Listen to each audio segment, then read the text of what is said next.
am ready. Hello, everybody. Welcome back to Apollo Justice.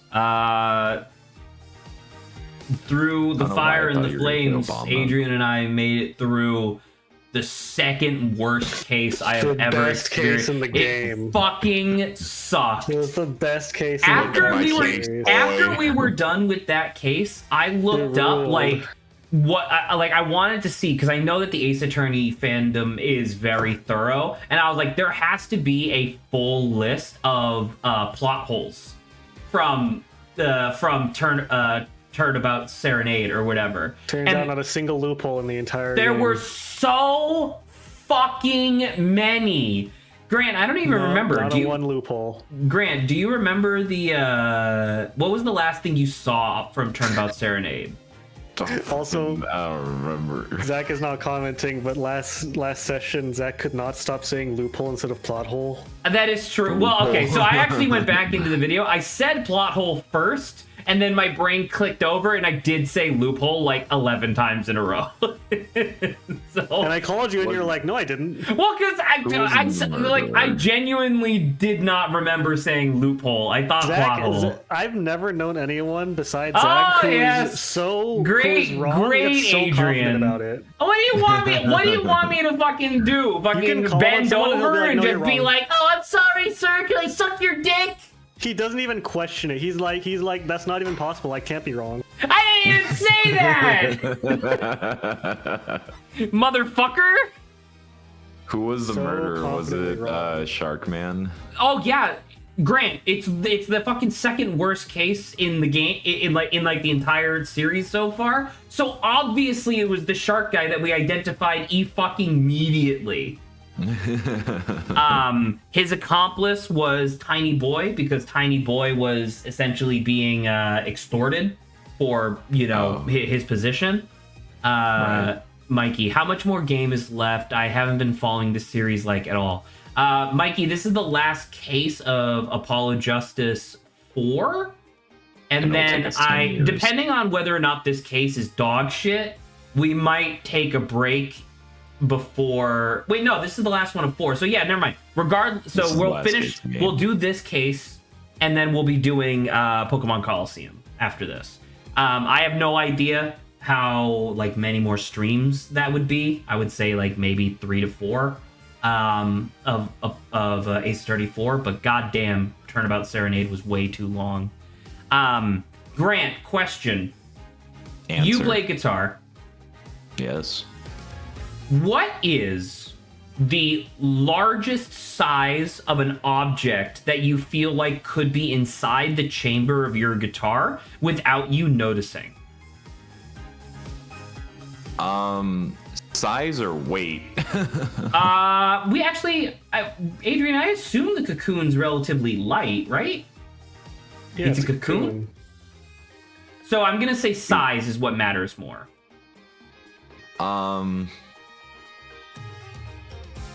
It would probably be you could probably fit the weight's probably the biggest thing of the if it was a fucking balloon in there that was blown up, aside from the sound being changed. Okay, so that would affect the sound though, right? People call it the poor man's banjo. It's where you blow a balloon inside your guitar, and if you pluck the strings on it, it sounds like a banjo. Okay, interesting. The reason it would change the sound because it has to be hollow. Right, of course. That's the whole reason why there is a chamber there to begin with. So the reason I asked was because a key point of Turnabout Serenade was that fucking when Clavier, he was gifted a guitar by Lammy, but Tiny Piano Boy hid the cocoon inside the chamber. And my assumption was that because Clavier used some extrajudicial evidence transportation system to get it across the border without it being inspected. So that's how the cocoon made it out of the country. And my assumption was and then somebody, while he wasn't looking, just took the cocoon out or whatever, right? But no, so, by the way, it is weird that the extrajudicial evidence specific only thing goes under less inspection than normal customs. Right? Adrian, I literally was fucking pissing and shitting myself over this last week. Yes. I'm coming. And coming, like, so much. Did you see He was Javier? diffusing all the liquids. But but what I mean to say is that, like, my assumption was that somebody, like, would have plucked the cocoon out at some point, right? No! During the concert, where he's playing the, like, fancy guitar, like, during the second set, the cocoon was in there. And I'm like, dude, that cocoon must be fucking minuscule Clavier was so sensitive to changes in music that he was able to, on a whim, call out Daryan as having missed a single beat during their third set. You know what I mean? Like, that's how in tune he was to the songs he was going to be playing. And so the idea that he pulls out a guitar, which he knows is supposed to be perfectly tuned, plays it and doesn't notice that there's a fucking cocoon the size of your fist, like, duct taped to the inside of the chamber, go fuck yourself. You know? Goddamn. Anyway, let's get started. Mikey, what do you say?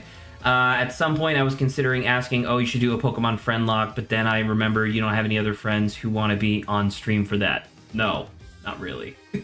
I mean, I could definitely despise the stream. I mean, I could definitely poll for suggestions. Like, I have enough people. Let us out of his mind, out of the apartment of his mind. I definitely have enough people that I could ask to. What the fuck is this? What the fuck game is this? Hello? We're playing the Matrix now. Welcome. Okay, someone's in the hospital. Playing Trauma Center. Oh, fucking AI generated ass. Yeah. Oh, he's dead. Finally. No. No. Yeah, baby, we're free. Let's get out of the apartment of his mind. The last 7 long. Oh, is this Phoenix's case? No, it's poker, so it must be. We're doing case 1 again, but we're doing case 1 again, but from the other perspective. But it's in sepia. Yeah, we're doing case 1 from the victim's perspective. We have to. Hello, Silveroon, by the way.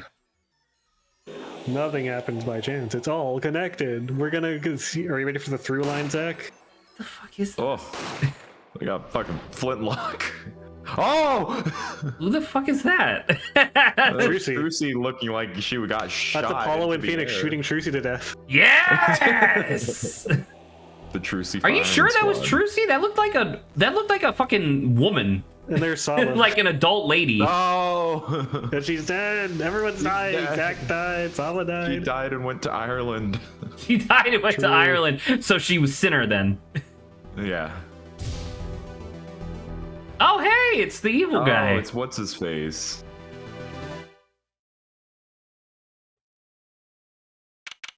Man, I was talking during like the beginning part of that. I didn't even realize that there was gonna be like a cutscene.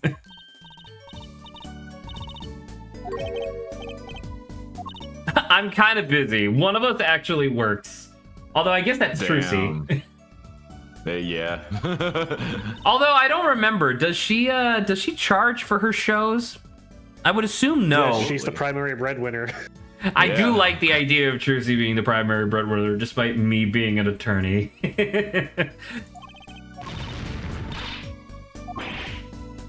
Ow!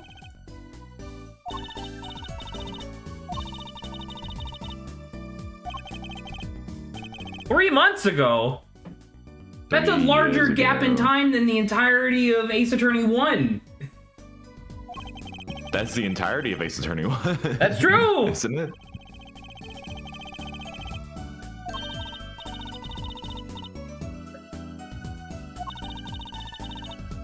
Oh, Grant, were you here for that? Were you here for the reveal that the second Lammy during the show was actually just Valent in disguise?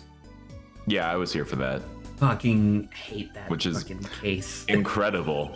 Stupid as hell. I think they should have had an entire second version of the animation where it just becomes incredibly obvious. It's like so obvious that it's him. He even has like the fucking mustache.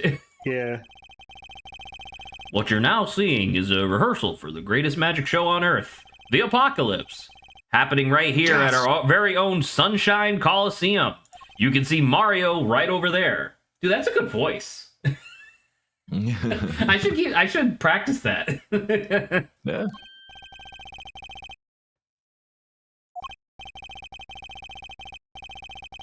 Right before your unbelieving eyes. Yeah, there you go. That's what I thought. Oh That's a different goodness. lady. I swear to we'll God, shoot if it her, oh, her lapel pin isn't a heart. That's Grammar Yeez, I guess. Wait, no, they're all Grammar Yeez. What's his name? Valent? Because that's Zach, dude. Zach with the mustache. True.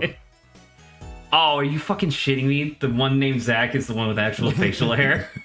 Yes. God damn it! Things that are Zach coded. No, just anybody with facial hair.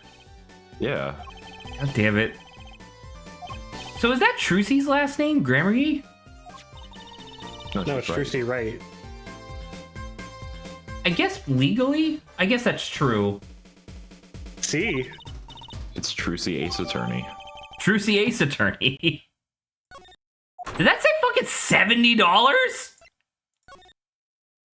Oh my god! Yeah. Wow. Holy I mean, that's shit! kind of cheap compared to some Do you other like magicians. how the logo Well, no, Grant, looks this like would have been $70 back in 2014. 2011, No, Still. 2001. 2001. Also, This do you this like- was in the Face tower. Odyssey. Don't forget that. I like- They made the towers disappear. I like how the logo looks like a Japanese character, but also a dude.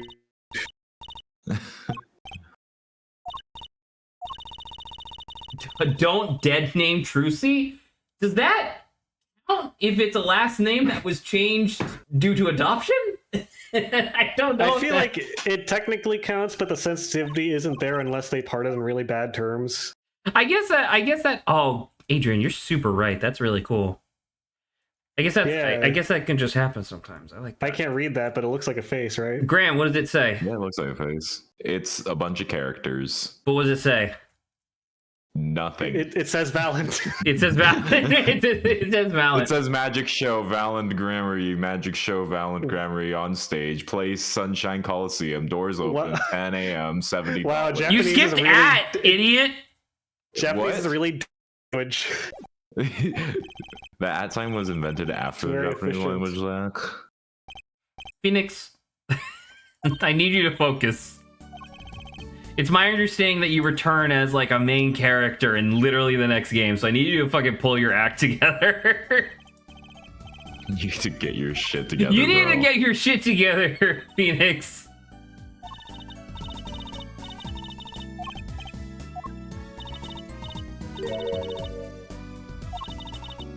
Top secret mission? Who's he doing a mission for? I guess he could just do it himself since he's apparently like a The fucking CIA. mastermind. It's a religious one. he's going to What, is Africa. he fucking working for the Yeah. Templars? What are you talking about? Yeah. Worse, he's working Yes, for stop the Jehovah's Witness. assassins. No!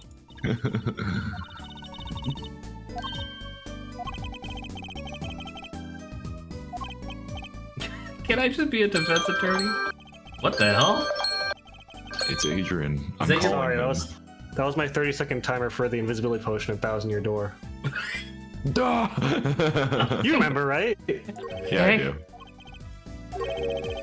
I don't know why I thought you said 30-minute at first, and I'm like, that's way too long. Yeah, remember that unskippable part that all speedrunners hate? Thousand Year Door, we have to wait for 30 minutes. Yeah, just waiting there in fucking the science lab. Yeah. Oh, speaking of science lab, have you guys heard of abiotic factor? Today sponsor. Don't. Abiotic sponsor. Factor is like fine. Well, you played it? I've watched streamers play it since it's streamer bait. I see. The jurist There goes system. Zach again, passing his ultimate judgment despite never having touched a game in his life. He's never touched a game in his life. What a, I never do want to played I games. do want to reiterate what a brain dead. I know you're saying it as a joke, but that's such a brain dead like counter argument. Like, hey, you're not allowed to criticize something unless you have like actively purchased and interacted with it for multiple hours. Yeah, because I have that kind of money. You know, like, yeah, I'm definitely gonna spend $70 on that new fucking God, what was that mecha game called that just came out? It was like a mobile game that they decided to repackage as a $70 PC game, but it still has all the microtransaction and gotcha shit in it.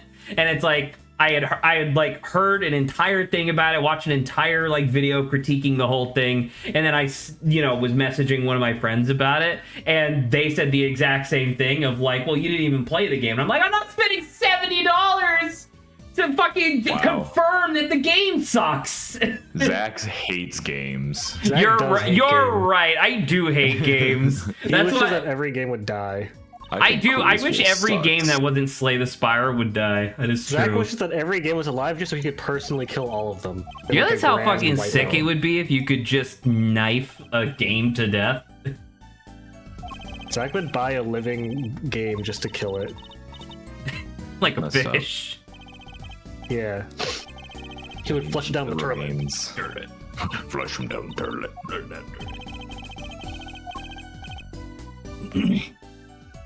Taking this course a little bit more seriously now? Okay.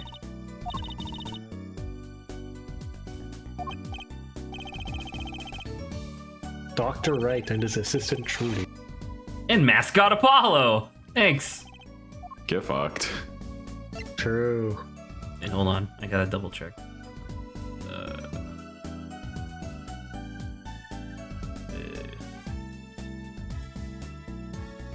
12 people chosen from the community. Okay, so this is the thing. This is the thing that they made a return. They made a return in the Great Ace Attorney thing. If a game was alive for you to be able to kill, would the game be able to fight back?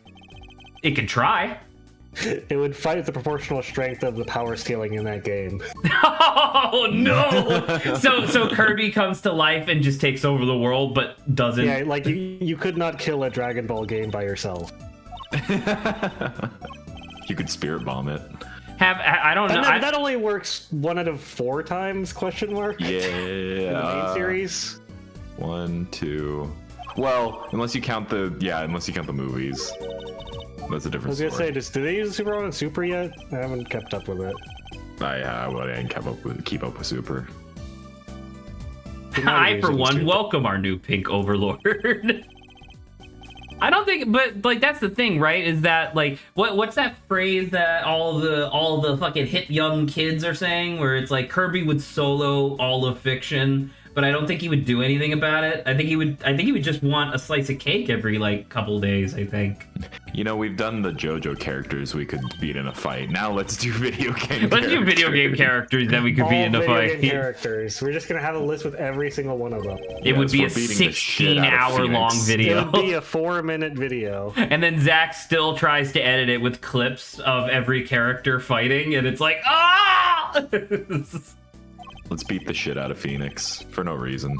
I definitely don't think I could take Phoenix. Phoenix is tougher than the Hulk canonically. Oh wait, wouldn't it be the same format? So would it be? Capcom. So would it be the 5 of us? I guess. Well, it was 5 back then, right? Because we had Lawrence. So do you think it would be like the 5 of us versus the 1 video game character at a time? Yeah. Now that is interesting, because like obviously like fucking Doom Guy and Master Chief would just shoot us to death. Not winning. Right? They would lose. We beat the shit out of them. Yeah.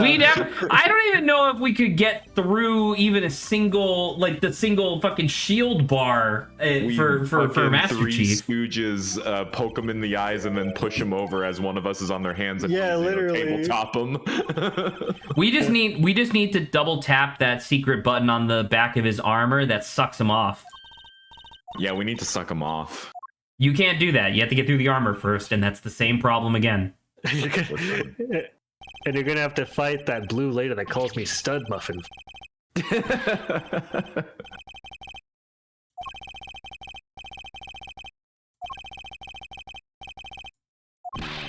Trial begins at 10 a.m. Damn.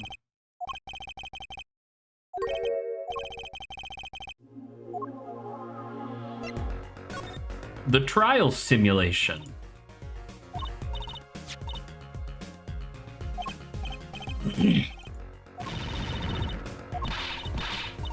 They are grand illusion, miracle, the apocalypse. I was right. Becoming. Wow. Make sure you make your way down to the Sunshine Coliseum for the end of days. Harbinged by this 12-year-old girl. Goal.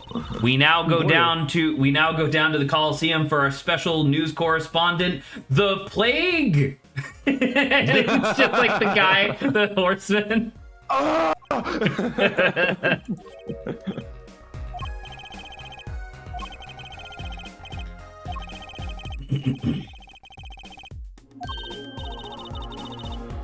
You know what that just reminded me of? Just like apropos of, I guess, literally what I just said. You remember the Darksiders? Is it Darksiders? I think it is Darksiders, right? It was like the character action game where you play as the Horseman of Death or something like that. I remember thinking, like, even back when that game was relevant in the slightest, because it's like the very first game you fight against war, the second game you fight against death, I think. As war. You fight as war. In the first one, is that correct? Yeah, you fight as the Horseman of Well, the I guess the reason I asked, or the reason I bring it up, is that I remember that they were too cowardly to do famine and plague, so they just made it like strife, fury. Yeah, and I was like, and I remember even back then being like, you fucking cowards! You could definitely turn fucking plague and famine into some kind of fucking action character. That would be sick! Making up your own fucking apocalypse horseman. Yeah, it was war in the first game, death in the second game, fury in the third, and then they did dungeon crawler, and then nothing. Good. Fucking cowards.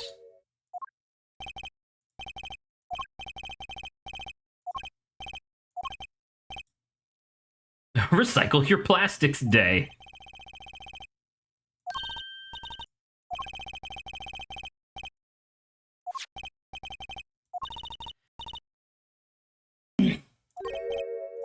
No. No. You'll need that envelope someday. All right. Ominous, coming from Phoenix. It's just like a package that's very obviously wrapped like a gun. To say. Do not open until the time is right. Open it. Whoa, it's got some bullshit on the back. Oh. Someone spilled their signature. Who in their right mind would sign like that? Obviously, Well, I'm trying to think if maybe if you turn your head, if it looks like something. I wonder if this is like a. I wonder if it's like a tracing. It looks like a sperm cell. Does it? I think everything does. Also, what the fuck is the? Oh, is the wax seal also the Gregory? Yes. Oh, okay. Oh, that's kind of fun. Open it. I literally can't. Coward. Loser. You're a loser.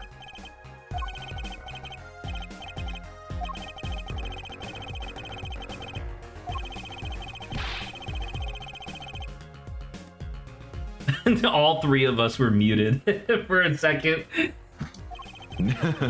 I got dogs. No stream. I know, and I appreciate you muting yourself, Adrian. Thank you.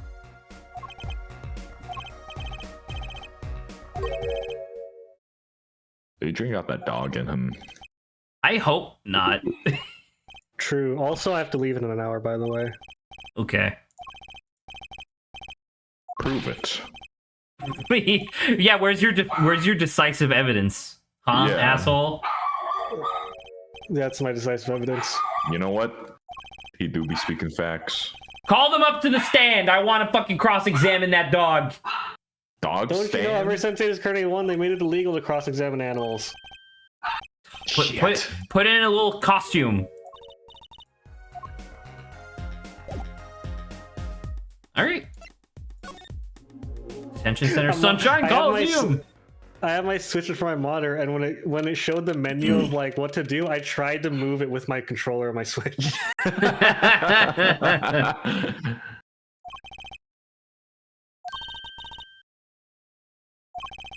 What about the case? Wow! It's Wario. It's Gumshoe as Wario. That was Grant. close. It's Zach. He has the facial hair. Incorrect. It's so Grant coded. It's so Zach coded. Wrong! Look at There's that- literally a look at that character that's his mustache. counterpart named Zach. They could be you, No! maybe. No! Mm.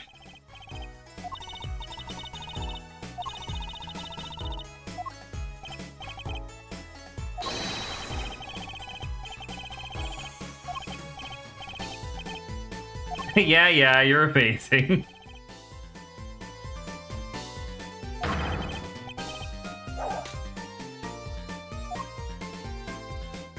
All things created equal, obviously I hated the last case, but the illusion in and of itself was perfectly serviceable. It wasn't much of an illusion, it was just, I guess, a really accurate costume.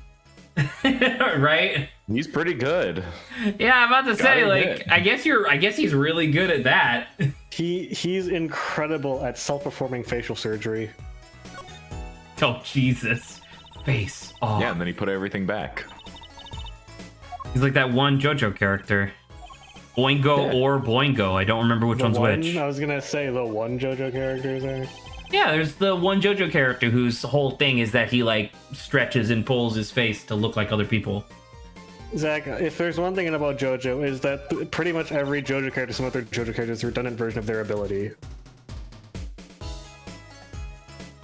It's I'm like going through the list in my head, and I think you're mostly wrong, but you're definitely right more often than I'm comfortable with. Star Platinum, that's just Dio's Stand the World, baby. Star Platinum, yeah. Yeah. you make me sad, Adrian. Was Magnifi the name of the woman? I guess it must be, right? Because Zack is fucking Presumably. dead. Nah.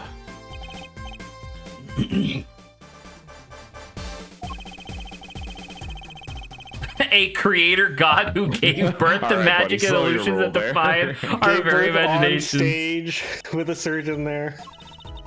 Wait, his shows? Okay, I guess I misunderstood. So Magnifi is just like grandpa, I guess.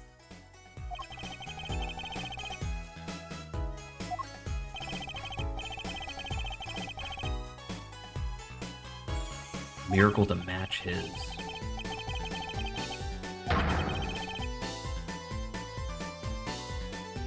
My mic on? Yes, it is. Okay. I realize that I've been having so many audio issues recently that I'm having like fucking traumatic hallucinations. you know. Oh. There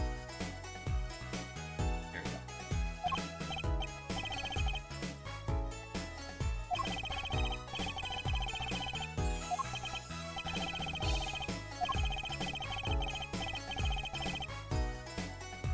Perhaps you heard of the magic known as law, which governs our land. Damn, that shit crazy. It might as well qualify as magic. It's just as made up.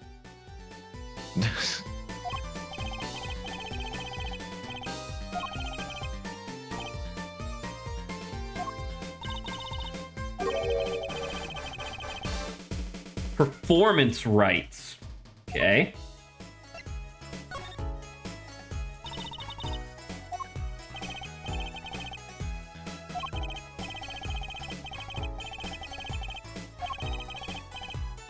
Oh, on Friday, played more Ghost Trick with my nephew. Obviously, great game. We all know this.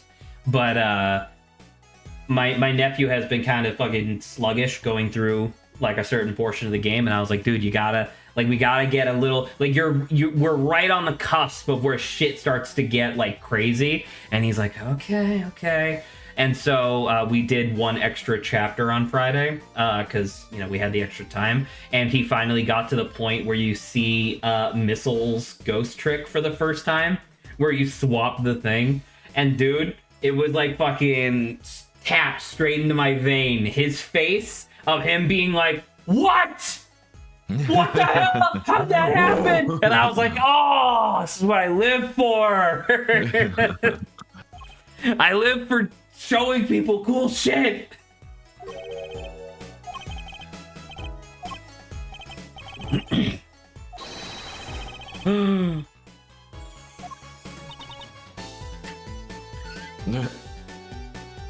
That's such a good sprite. It's a really good face. Oh, he's not dead. He's just vanished. So what you're saying is that he's probably in someone else's disguise, since we just established that people have... He's probably in someone else's apartment. No, he's just hanging out. He's like that one guy on the computer in Smiling Friends living in the office.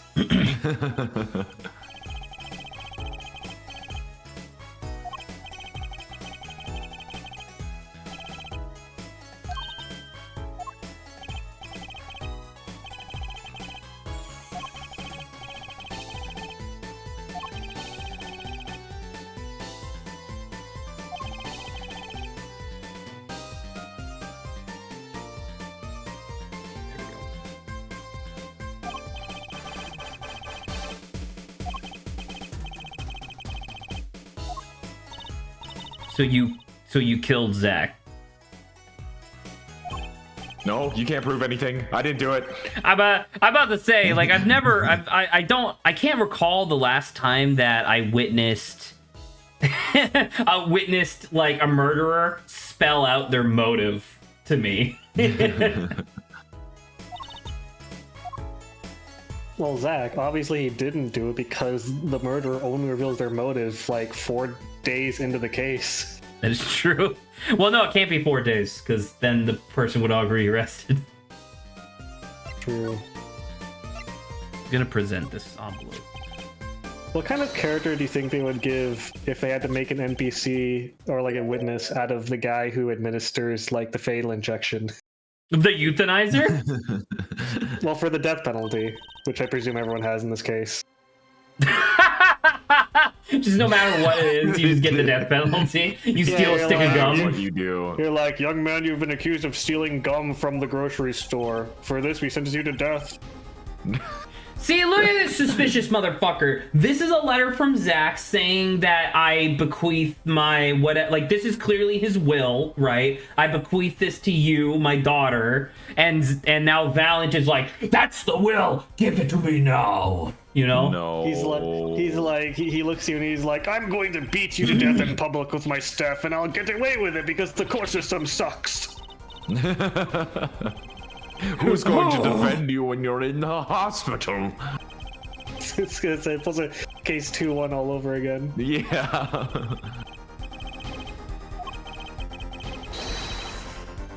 What? You're telling me that is the signature that says Zach? That says Zach Grammary. Obviously. That's worse than my signature. Oh yeah? Put your signature and your entire social security number card on screen. Birth security? Birth security card. Put the guardrails they put up and installed in the entrance of your mom's vagina when you were birthed as proof. Do it. You won't. What is this envelope, I wonder? It's definitely not his last will and testament. I'm gonna present you this. Luckily, we don't have like a whole lot of options, I guess, for what we could and could not do. I mean, it's the beginning. No, but that's what I'm saying. It's like, I'm good with it for now. Yeah. It's when we have like 40 objects in our inventory, and it's like, oh yeah, you were supposed to present that one fucking tissue paper that you picked up off the driveway 4 hours ago. I'm like, what the fuck? Yeah, obviously. Yeah. Penny, chip, and use napkin. All right. Phoenix, you still here? I thought you had a secret mission. Oh.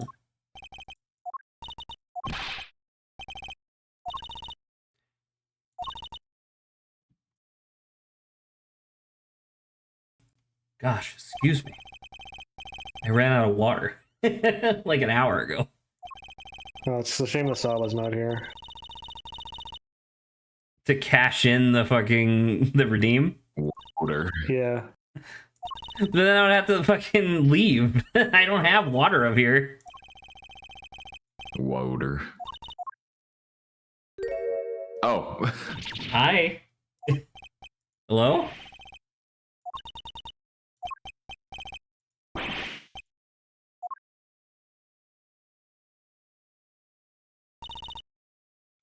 Are you blind? What's up with your eyes? I think she's just dead. I think she's a corpse. Rigor mortis has kicked in. She's just standing straight up now. You're a magician. Jesus fuck. Forgot about that. Oh. She fucking bit it! What? Oh my god! Did she pass out? Tracy's dead. You killed her, Oh, Tracy. Mr. Now Hat we- killed her. Now you now have we to need to defend defend Mr. you. Hat. Yeah. Oh, she's back. Hi. Oh, right. Isn't it? Okay, so so it's supposed to be a quote-unquote trial run for the jurist system, but it has real consequences, so it's actually just a trial. Yay.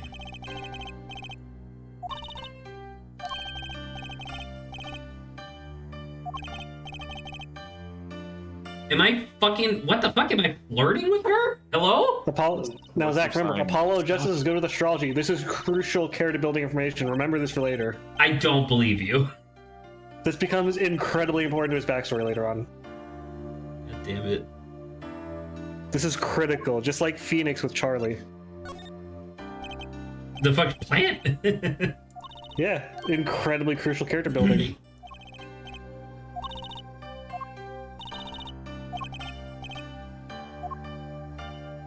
It's... Hey? Man, I love that this is the second case in a row where our client just can't communicate with us for whatever reason. It definitely leads to interesting things such as ellipses and ellipses. Well, if you considered the original, it would have been Japanese ellipses. And that would have been a little He's bit got a more point. interesting. You're not wrong. Grant can explain here the many differences between English ellipses and Japanese ellipses, right? Yeah, of course. For example, in English, an ellipses would sound like, but in Japanese, it would be like, Yo, I saw the subtitles. That's really interesting. yeah, thank you. That's a fucked up butt plug, dude.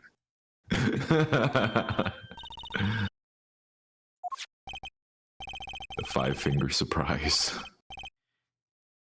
I once again, I can't help but notice once again, look how detailed her fucking fist is. Like, She's got that thing on her. He was gripping. Vera Misham? That's the name of the murderer. I feel like a teenager on a first date. Maybe he is flirting with her. I guess I guess that's what they're kind of going for. I don't get it though. What do you not get about Apollo being into quiet goth GF? She a goth? He just like She's vaguely purple, close enough. She's vaguely purple, so Grimace is the goth. Yeah, and Okay. what about it? Vera Misham. Vera Misham. Is that a pun? Are you trying to figure out the pun name? Yes. Well, I mean, I'm very embarrassed that I didn't get fucking Romaine Latouche for such a long time. Because no one else in that had a fucking pun name, I don't think, right? Like Darien Crescend, technically, right? But then like Lamoir and whatever the kid's name was, like I don't think those were puns.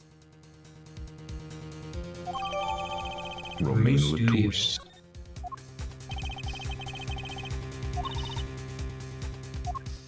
Okay, so you are Vera or Vera.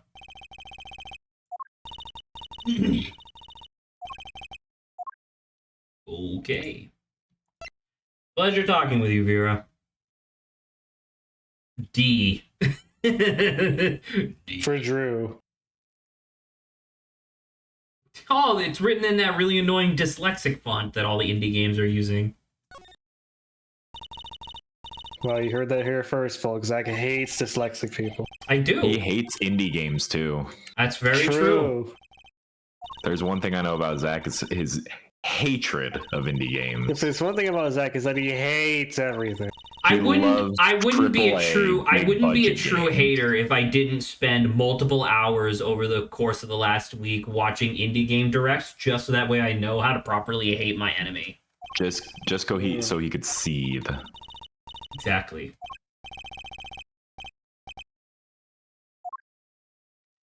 Okay.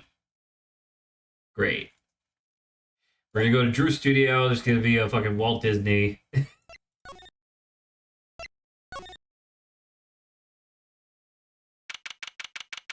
Oh, hey, that was pretty good.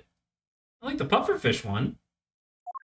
I like the small single apple. In the frame over here. Yeah. Oh my god, it is the fucking scene of the murder.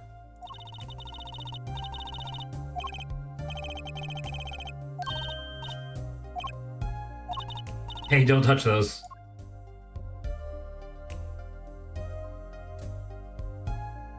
Don't tell me these are gonna be fucking relevant. All three of them are gonna be heaven. No, they can't all be They're all gonna relevant because be that's incredibly this one's the important. fucking Chinese myth. I know that. How dare you? Or is it a Japanese myth? I actually don't know. It's Japanese. Well, because Or China Japanese also model. China has like a Peach Boy myth. And who made It's the actually game? 1800s Americana. Who made the myth. game? Yeah. With this game? Yeah. Okay, I mean, I guess that's a good connection to make. Yeah. It's actually myth from 1900s Americana. True. Right alongside Coca-Cola. It's the birth of the greaser, depicted in that painting. Barely even know her. Oh God. Yeah, favorite characters, eh?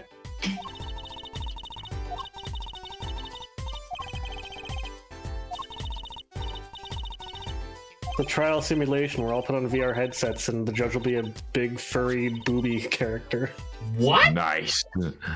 Oh, because it's a simulator. So he's choosing his avatar, and he just chooses like a fucking big-titted furry.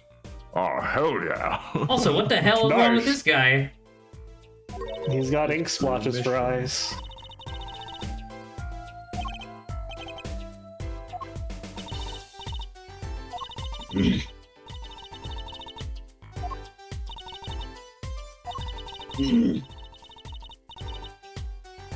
Poisoning. Okay. I was literally just about to make a fucking joke about, well, you know, poison is the woman's weapon. Damn They beat you to it. it. True. The game knew that we would be playing with a misogynist.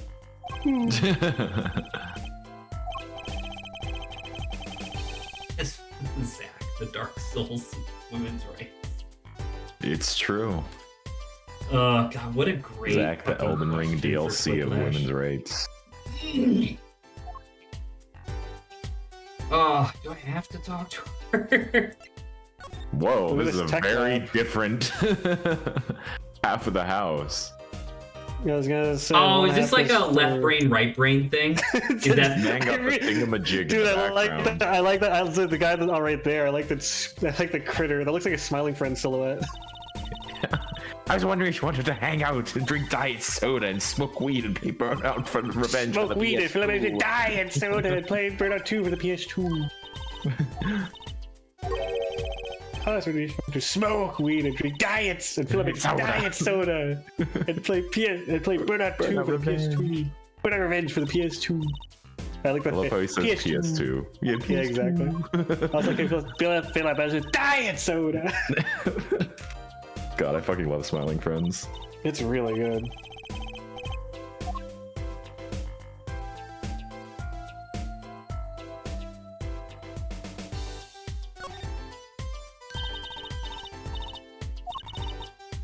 I like how they reintroduced how they brought back DJ Spit just to kill him.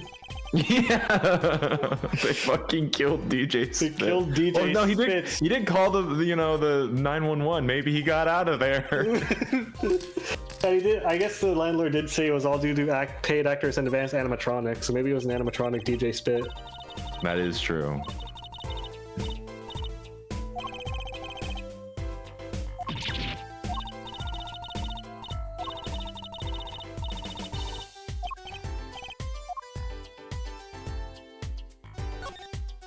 Oh my god, his fucking hair. I didn't see that. Yeah. It's a paintbrush. It's a tumor. It's terrible. Now, Zach, I don't know if you picked up on this, but Drew Misham's name is a pun on him being an artist. Is it? Because he drew the art. Okay, but what about the last name? Don't worry about that. Mission complete. Mission complete. It's like Star Fox. Mission. That's what he says in Melee after he wins. He says, "Mission complete." It's true. Were they artists or were they designers? Because it looks like one of them was like a painter and the other one was some sort of engineer, I guess, or an I don't know, but architect. the anatomy doll looks like it's petting that thing in the background. Does Like, there, little smiley guy, and it looks like he has a mouth like. excuse you, this is my blurry bomb. Oh no, Blurry it bomb, makes no. everything blurry. The first test subject was Bigfoot.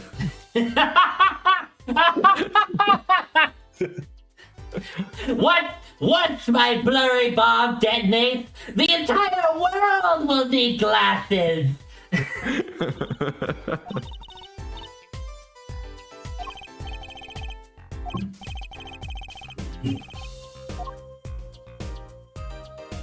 What the fuck is this?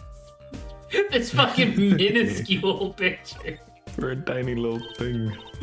You can barely put a fucking single frame, like a single It's for stamp. one stamp. That thing's barely 2 inches high. What picture would fit in that? Well, you know, they say average. Listen, it's average. Zach, it's average size. Thank you very much. Yeah. What? Oh, you're talking about penis. Got it. No, we're talking about balls. Yeah. Are your balls fucking 2 inches big? Listen, that's 2 inches average. wide, Zach. not long. What?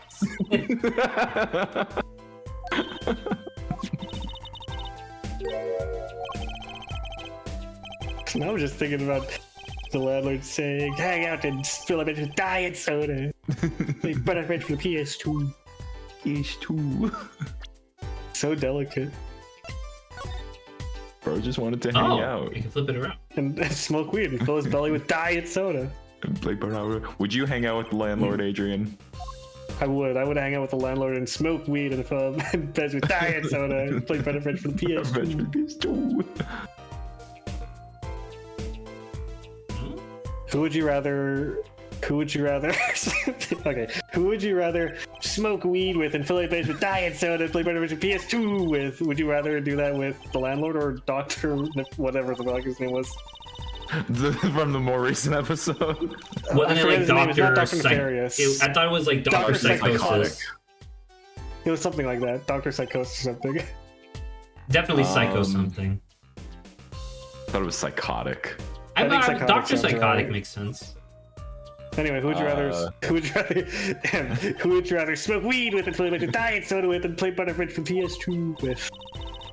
I mean, Dr. Psychotic's pretty obsessed with Making a homunculus. his work. I don't know if he'd be like super into it, but the landlord was definitely into. Would you hang out with the Burnout homunculus? Revenge.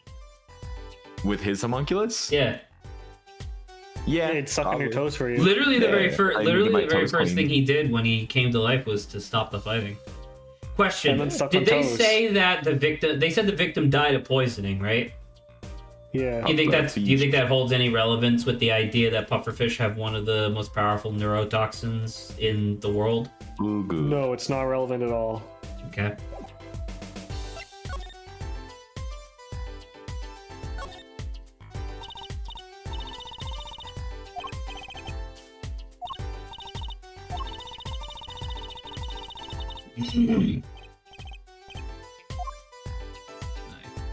Painting over a Are we painting. gonna be able to work on that, or man, if only we had some character who was obsessed with doing things scientifically. I don't like how this peach is wrinkly like fucking testicles. It's fine. You wouldn't eat that? I would. Stop eating testicles, please. Rocky Mountain noise. You'll have to pry them out of my mouth first. And then maybe put them back in and pry them out again. I have to pry it out of my warm, wet mouth. Exactly. You get it. This guy gets And by it's testicles. tentacles. Yeah, baby. I was just about to say something real stupid, so I'm gonna voluntarily say it instead. I saw the fucking dents in the chair, and I was like, fucking damn, you was thick! And then I remembered that that's just how chairs are sometimes. Damn, his butt cheeks are really spread far apart all the time. Where the fuck is Emma? Disintegrated. Gone, reduced to atoms. True. To shreds. You Oh, it's a say. Markiplier mug. Oh, he was a Markiplier fan. No Was that wonder, the bite of no 80 wonder he's Sherman? dead. LA Gang's got him. Finally.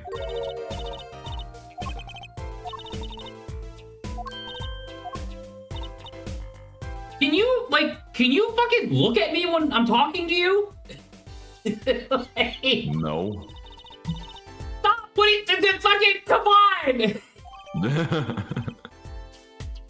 Side of the Caprice Mishum.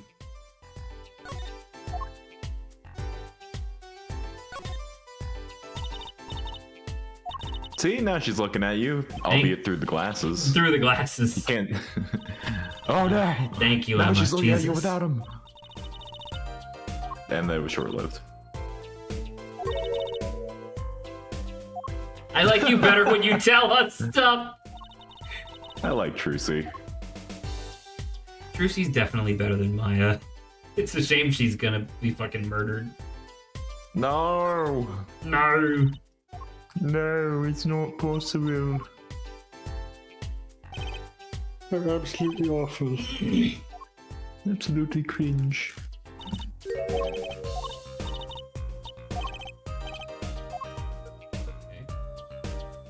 Mailbox? Do we have the mail? Mail time. Oh, we could probably present her with the letter that they didn't find because the police are incompetent in this universe, just like real life.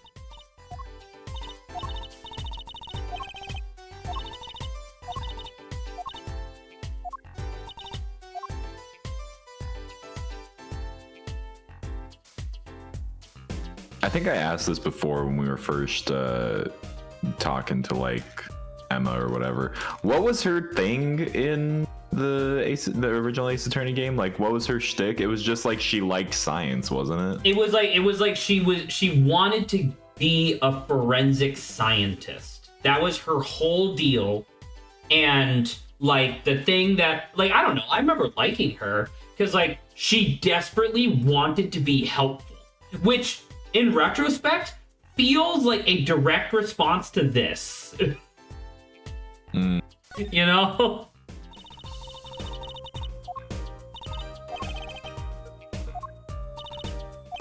Oh, it's the studio, right? It's not their house.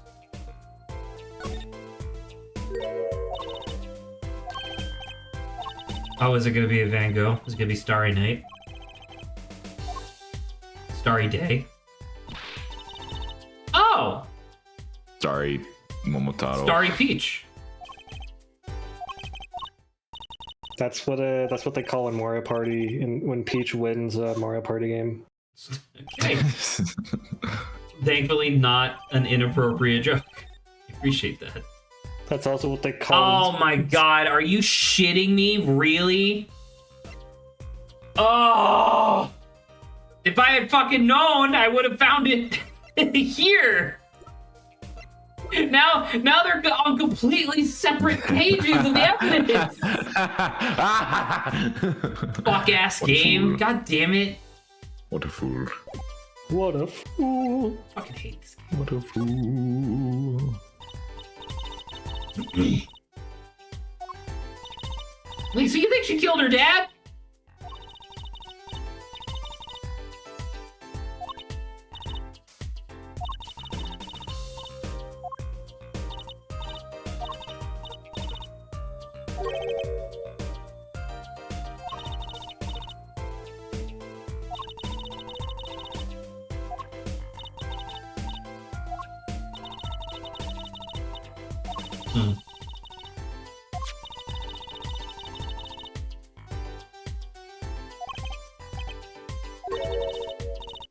Do people still write letters in this game that's like a decade old? In this day and age. I was thinking about writing a letter just for fun. To whom? Which one? Knowing me, probably the letter Z. That is true. I was thinking about just like because I've been using roulette wheels to solve a lot of my problems recently, where it's like I have a lot of projects to work on because I can't focus on anything. So I put all of my tabletop like campaign settings onto a wheel and just fucking spun it, and whatever it lands on, I work on a little bit, and it helps because it means that I don't have to make the choice myself. So I think it'd be kind of fun if I just took all of the fucking family and friends that I give a shit about. All the letters of the alphabet. All the letters of the alphabet, all 27 And of put them. them together to make words. Impossible. No one's ever done that before.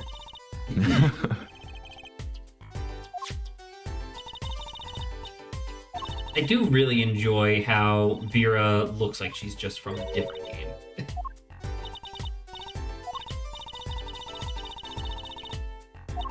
She just wandered into Ace Attorney. The poor soul. I'm so sorry. I know what we were saying, right? Of like there's a lot of video game franchises where if you suddenly were like teleported, like you were isekai'd into the video game franchise, there's a lot of them that are really, really, really bad. But Ace Attorney, surprisingly, not very good. Yeah. I mean, it's only bad if you happen to be accused of a crime. Well, once again, not to rehash the same bit, but like if you get isekai'd in and they give you like a new name, you just gotta really, really think if your new name has like a pun. And you're Right? dead body man. On the alternative, if they just put you in with your as-is name, you're probably fine, right? I would hope so. I'm trying to think, like, can you do anything with any of our names? I don't think so. They would definitely reassign us to jobs that are somehow related to our name if possible. That is true. I would be a professional eating contest I was winner. gonna say, you would work at a burlap factory. What? Making Zax all day. Nice. Adrian, can you pronounce your last name for me again? Nguyen. You make a pun out of it. I thought they were gonna put me in the sewers, like as a sewage worker. I mean, that'd be kind of funny if you were a witness who knew when the murder happened. That's really good, actually. He's like, No, they make it so that I would be really calm about that, but then I will. And then you're just I don't wrong. know where it happened. Yeah, exactly. you're a character that just pads time. Then I keep saying I know when it happened, but I actually know where it happened and nothing else. I'd be a sewage worker who was really overconfident in his sense of time.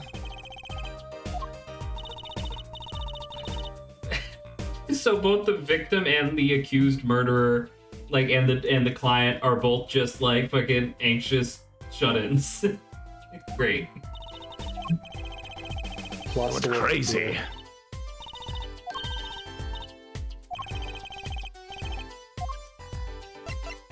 The act of the crime.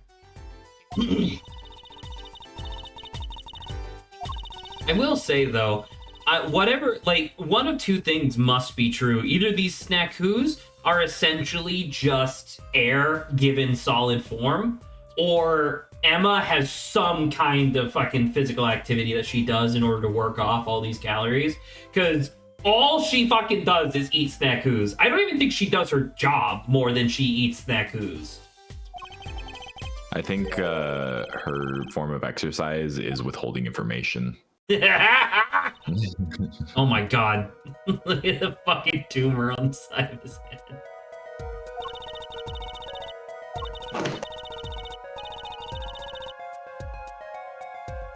Suddenly became Wait a minute. violently ill. Hold on.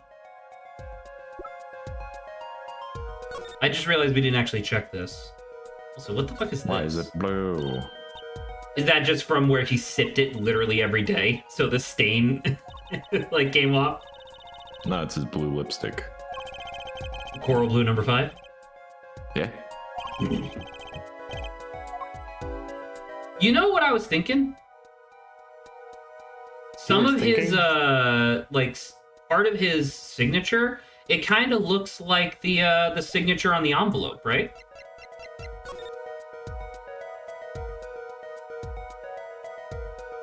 Does it? Well, I'm just thinking like scribble and then big loop. So like if we look at the mug again. I mean, that's a lot of people's signatures. I mean, that is true, but I'm just saying like it's pretty like it's kind of similar because even the loop actually goes in the other direction. Yeah, maybe not. I don't know. I thought maybe I had a connection there. You should drink the rest of that coffee. I'm not gonna do that. Okay. JPEG.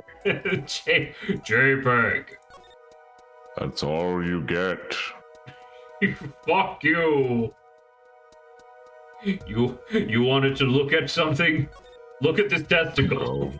Oh. Look at my testicles, boy.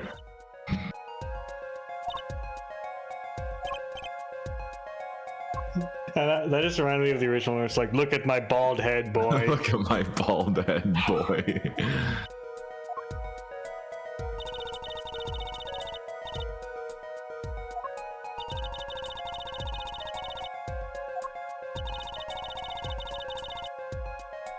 So the interviewer was actually just like a fucking corporate espionage guy. Corporate stooge. Corporate spy.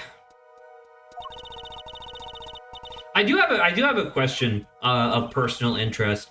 What do you think the over-under is of how long it's gonna take for the word goon to go back to being normal? Never. It's changed irrevocably or irrevocably. Well, because it's just like it's so frustrating. Because like I was listening to a different podcast earlier podcast. Well, I was listening to a different podcast, and they were talking about, and they had like a little bit that they did where they were just kind of chit chatting. And one of the things that they brought up was like, man, I hate how much stuff gets like fucking absorbed into like perv culture. Like, there's so many words that, like, as time goes on, you can't really say anymore because it means, but you can't even say jerk, really, anymore. Like, no one says that, oh, that guy's a jerk. No one says that, and that's a good word. And, you know, I kind of didn't agree with them until towards the end of the conversation, they were like, yeah, and goon. Like, what the hell happened to goon? Goon used to mean, like, a bunch of mafiosos showing up to your house and breaking your kneecaps. And now goon means that you spend 13 hours a day masturbating. And I'm like, oh, no, it's not fair. Well, not just that. It means that you have to do it without coming once. That's not true. That's what gooning is closely associated with edging culture. It's just edging. If you say so. Listen, which one of us here is the goon expert? I'm definitely you for 13 hours. I've seen the type of art that you draw on the tablecloth of a restaurant, so. Buddy, I'm an hour 12 right now. I think I know a thing or two. I'm an hour 12 right now.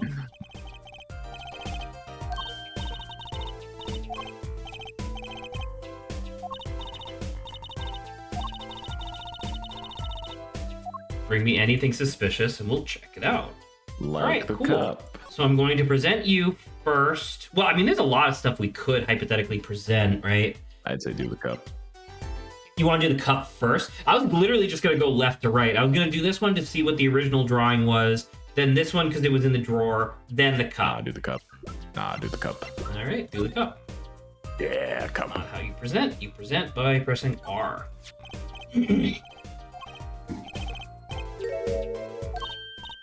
Residue.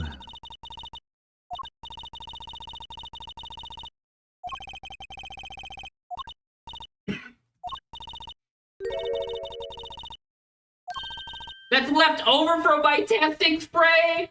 Your testing spray interferes with evidence. That's fine. God, She's I testing. fucking hate this woman. How did you go to like 4 or 5 years, I guess 7 years of college and become shittier? Is she a doctor? Well, wasn't the thing, like, she's not a doctor, but she went, like, overseas to study forensics, right? Because that's how she knows Clavier. But then she, like, failed or something, right? And so she came back to be just a regular police detective instead?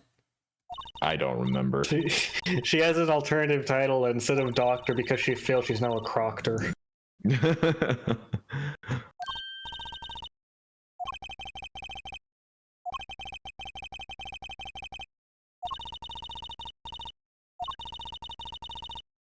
I saw this etymology video the other day, and it was explaining how the suffix "aster" means for something to go wrong, or generally it was used a few centuries ago to describe someone who was really bad at something, Like a disaster. Yeah. And someone immediately in the comments point out, so that's where podcaster comes from.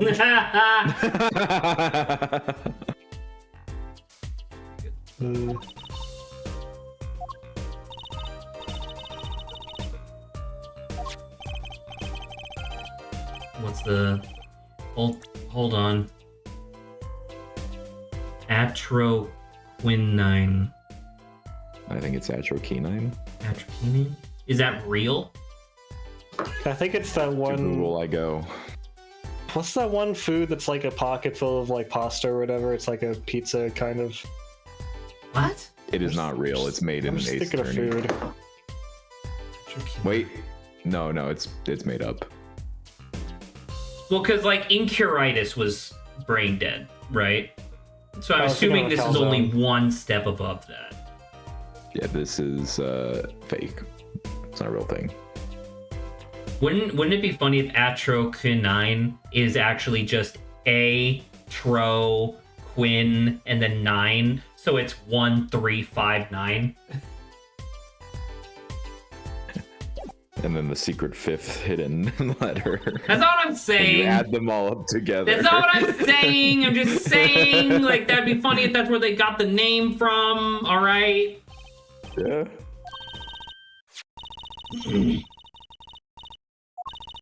test for poison. Cool.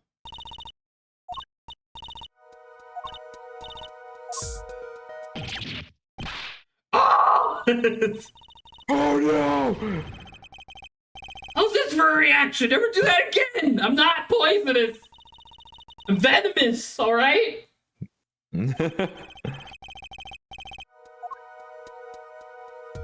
Jesus. Piss all over the room. Quickly. Well, obviously. What?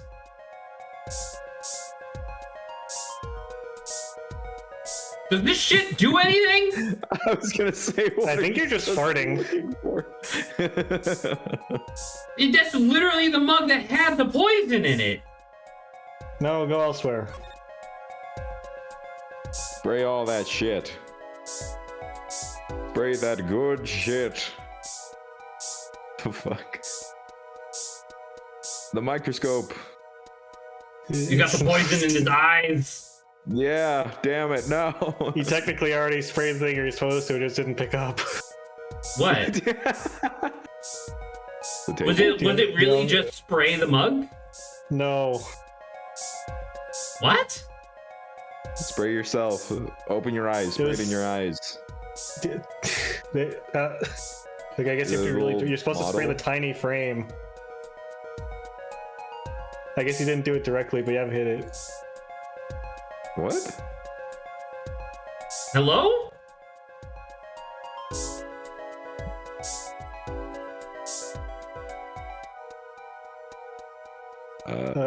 Adrian? Busted ass game. When you get started, spray everywhere. You won't get a reaction to True Suggest trying on the small table. Okay. You're really? Do it everywhere, Zach. Fill out the whole screen. Word search technique.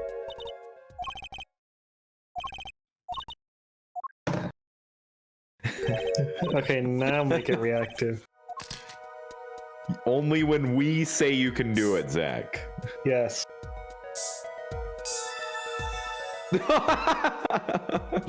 Shit lit up. Like magic. See, Zach, it's important that they show that Apollo was incompetent. True. For narrative reasons. Also not the color of the frame. Maybe the spray changed the color of the frame. Considering that apparently it does absolutely fuck with evidence, I don't think you're wrong. The spray actually does everything.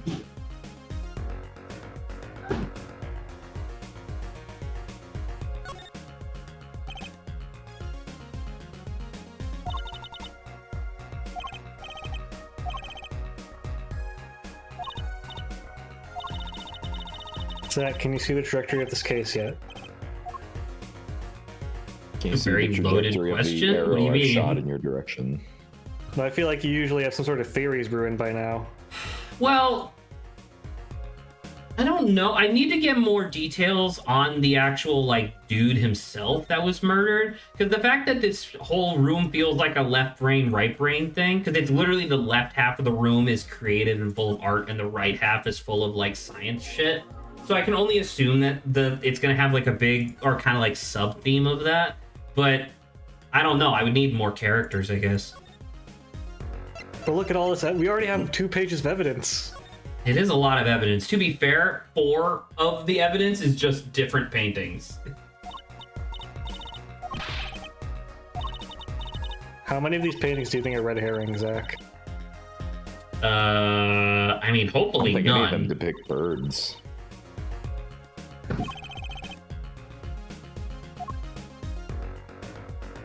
Wait, we can't ask her for... Doesn't she have the fucking...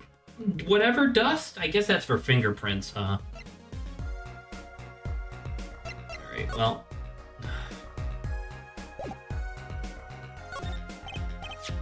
Emma, about this... Oh my... Emma, you didn't open this, did you?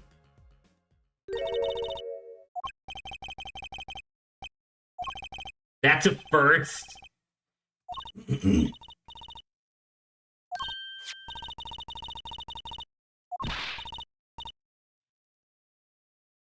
I would have steamed it open. What if? Did we ever see her smile like that before? Yeah, she's done it before. Really? Yeah, multiple times, and you've been pissed at her every single time. Yeah.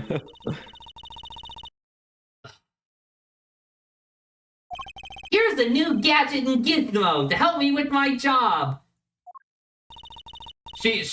Emma feels like the Ace Attorney version of like somebody who spends hundreds upon hundreds of dollars on a new hobby and then drops it within a week. I'm gonna buy my own instrument and then a stand for the music, and then I'm gonna print out a bunch of music sheets, and then I'm gonna like soundproof my room so that way I don't bother anybody. It's gonna be awesome. Then they like blow on the instrument once, and it's like, oh, it takes work. All right, never mind.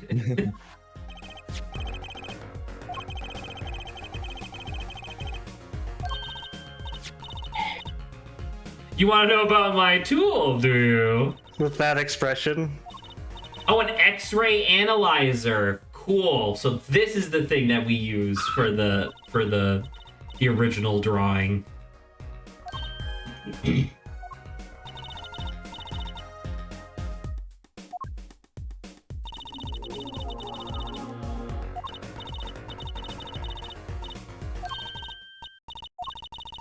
It lets you see inside things. I'm trying to think. I guess if you wrote in pencil, maybe it would show up, but I don't think that's how X-rays work necessarily. Well, look, see, she's not even sure how it works scientifically. Zach, do you think you're that much smarter than Emma Sky, PH not actually? That you would know how it works, PH not actually. I think that your average mangy dog on the street is smarter than Emma. But do you think that your average bear is smarter than the average mangy dog in the street? No, not really. And where does Yogi Bear place in our intelligence power scaling? It's definitely smarter than your average bear. So definitely smarter than Emma. But not as smart as your average mangy dog. See. Lottery ticket! Yeah, don't you like getting a lottery ticket that says that on it? Does it say lottery ticket! In bold print that takes up the entire ticket.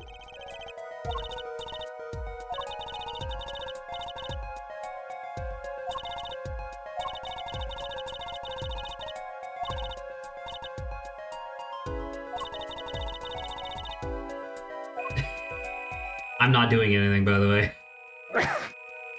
This is all.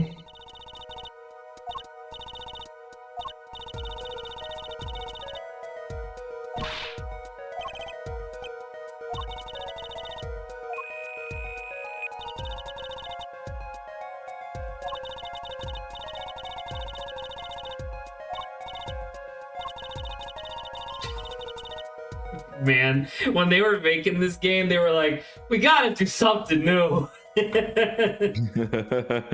They're like, we have to put a minigame in every single case. So we're gonna invent Emma Sky.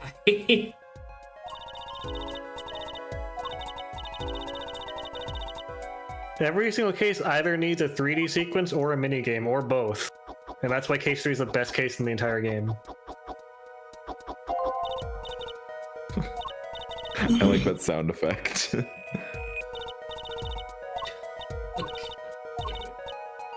gonna make me. Alright. It's 16 cents.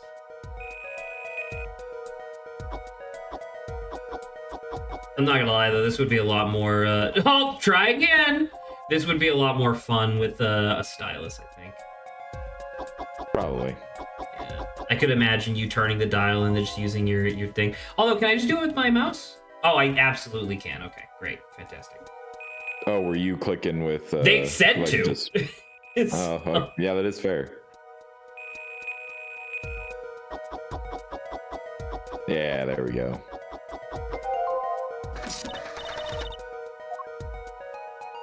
Wow.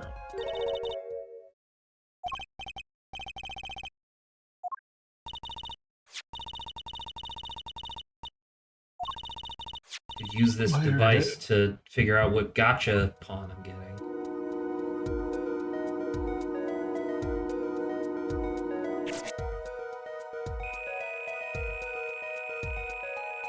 Click. What gameplay, very well.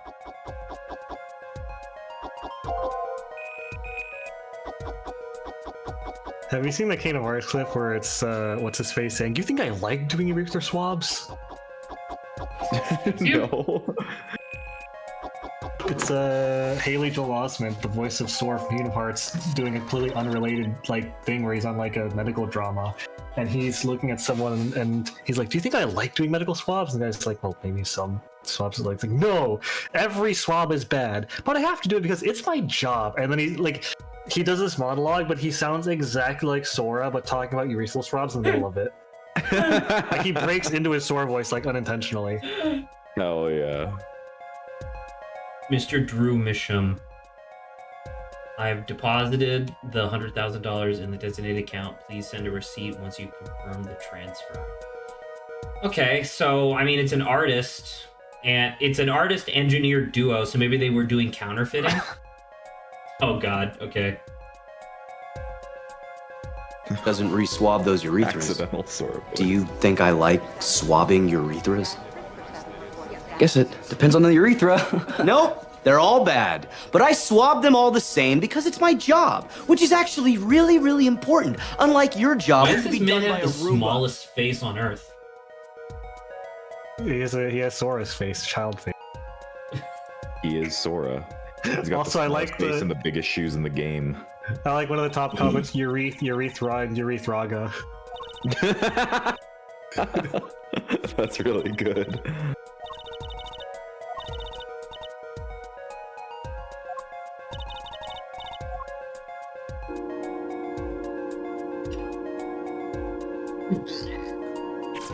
Are you having fun yet, Zach? I mean, it's like interesting, but it's also cumbersome. Yeah. Like, because the thing is that I'm not discovering anything here. It's literally just a process, you know? Well, Zach, maybe some processes are better than others.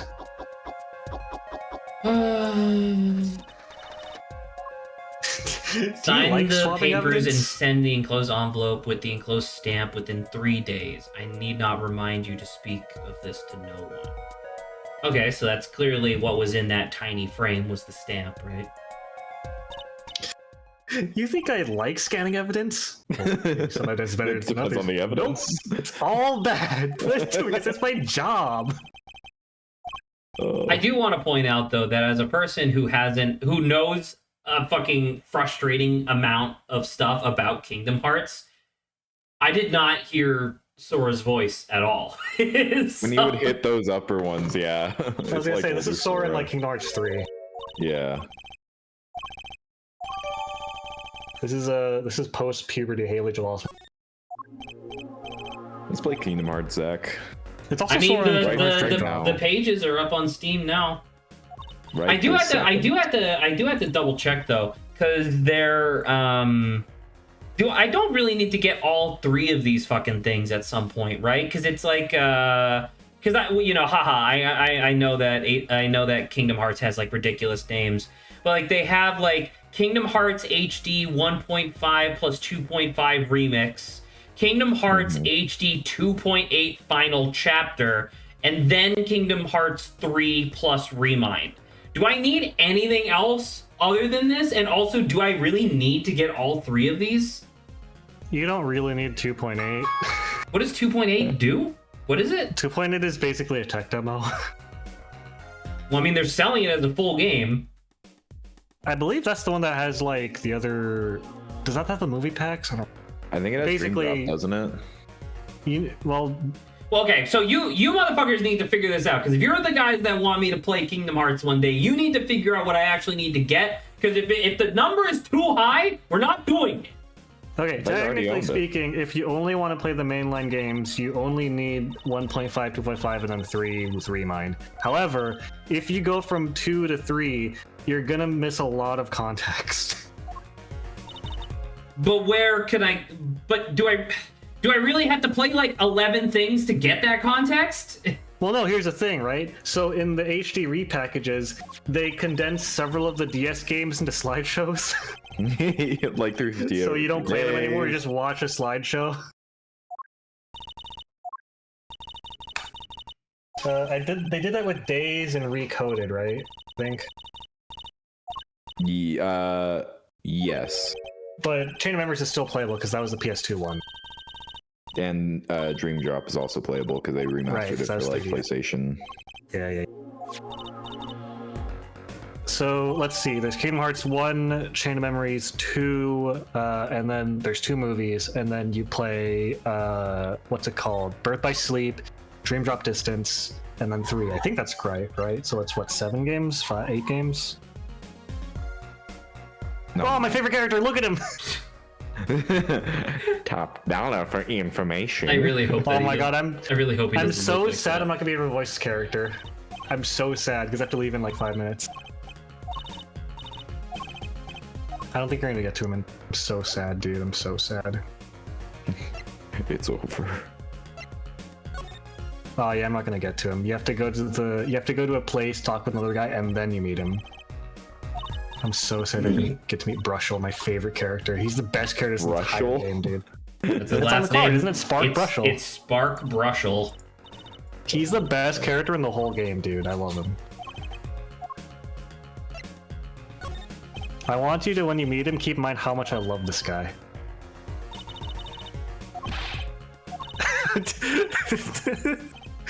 Spark Brushel. Okay, it's been a while since I've read his dialogue, so I don't remember exactly. But in my head, he has the same intonation as Dr. Psychotic.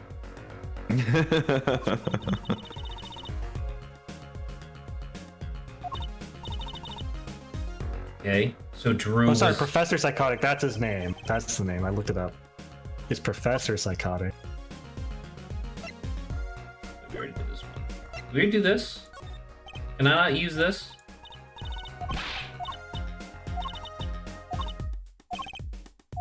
You can't let me use your fucking X-ray whatever?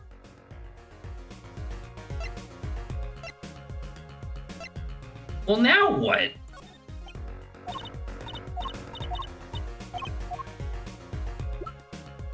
Are we done?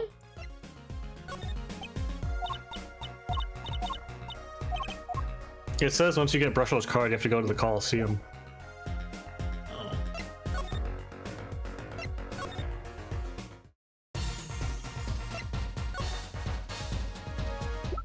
Hey man, I'm back with like literally 300% more evidence. Do you have dialogue with him now? It says there should be 3 new dialogues with him. No? Yeah. Brushel, Brushel, Brushel. That cloying smell of mint when he smiles, yes. Okay, well, that was clearly a new dialogue option. Nope, you only got the one. Oh.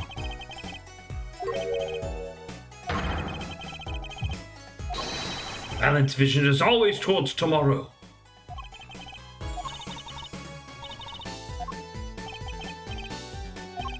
It says big magic show, magnifique grammar, performance rights, and then present the grammar envelope to him, and then present Brushel's card to him. I already Talk did to both him. of those because Okay. I think that guide assumes that we went to the detention center and then to the scene of the crime, whereas we went Okay. to the Coliseum first. Well, if you already presented the card and talked his dialogue and presented the new card, then you have to go to the detention center. Well, I mean, we're doing that now. Okay.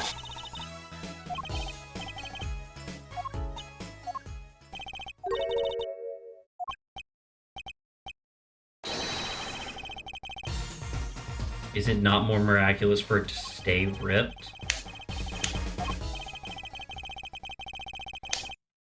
Oh, he's leaving. Goodbye, Valen. Murderer. Wait, maybe I'll get to see him. Maybe I'll get to see him because he's in the next scene. Apollo, that was like an hour ago when he reacted Go like to the that. detention center. The detention Oh. center? Yeah, the detention center. Are we gonna see him? I'm gonna get to see a glimpse of him, I think. Oh.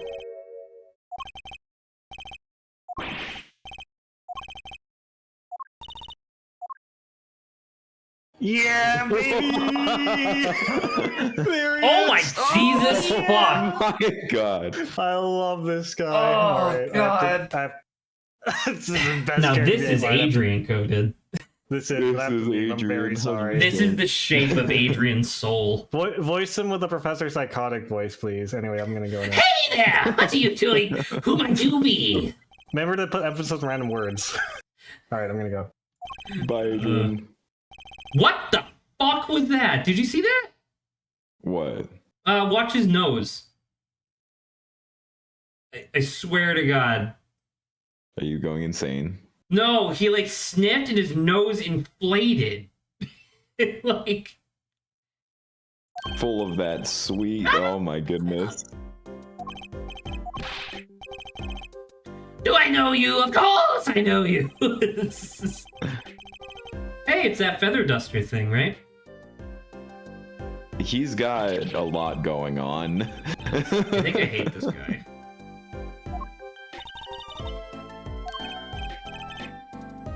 Look at me cupping my big titties.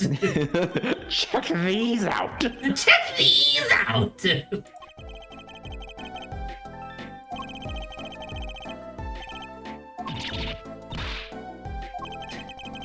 I do like the idea of a reporter who doesn't actually gather information, he just makes headlines. Also, what are you writing That's on? just a regular reporter. Thank you. Also, writing on your arm with a fountain pen is fucking, that's a choice. He doesn't have paper, clearly.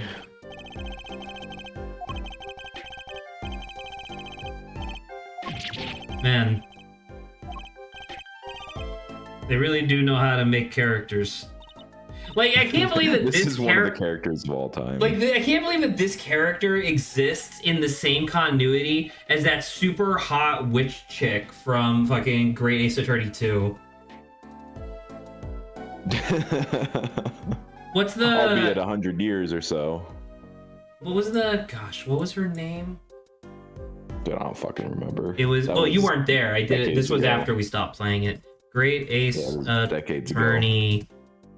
Tussaud? Because it was supposed to be what's her face? It was supposed to be Madame Tussaud. Which? Yeah. Oh, sorry, Esmeralda Tuspells. Because she's a witch. Tuspells.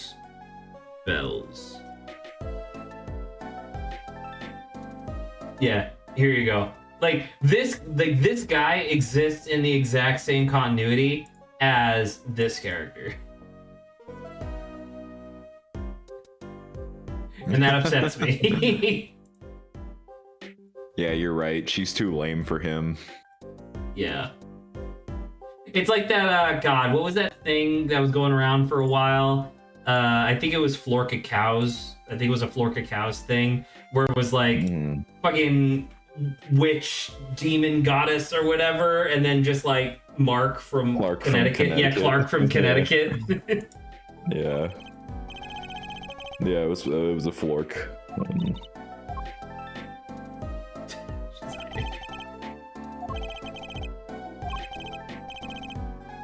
Spark Brushel. I mean, clearly brush is because he's like brushing his teeth and stuff, but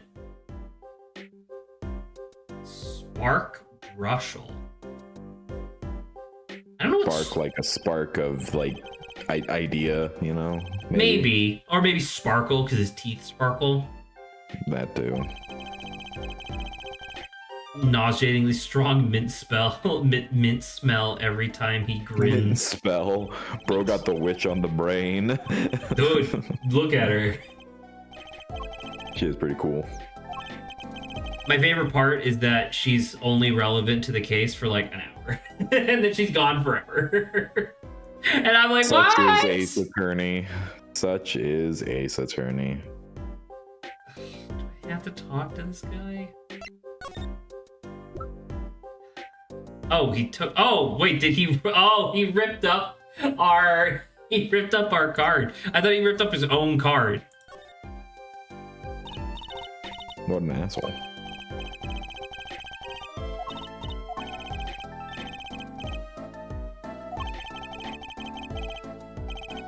End quote. For instance, if you think a movie director watches movies. Play Burnout Revenge for the PS2. Bring Burnout Revenge for the PS2. Adrian says, I have to talk to this guy. You get to talk to this guy, you ungrateful swine! Oh, I didn't even read your footnote. Adrian said, read this in Professor Psychotic's voice. I just saw that get was capitalized, so I assumed.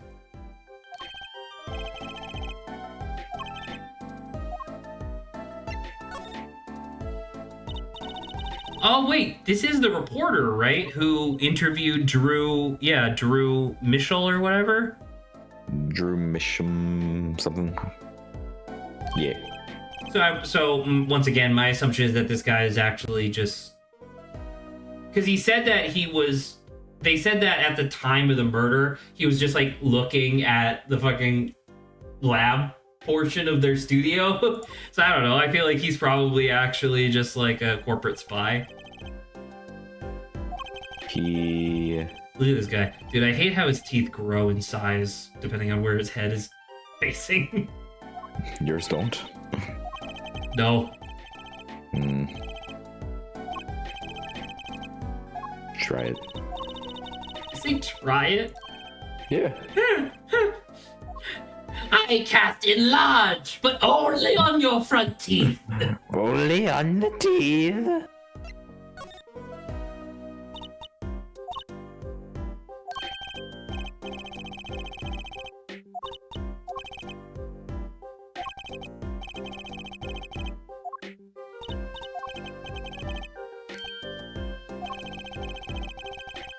Let's say there's a burger joint with famous ketchup. You think the burger guy is going to tell me where he got it?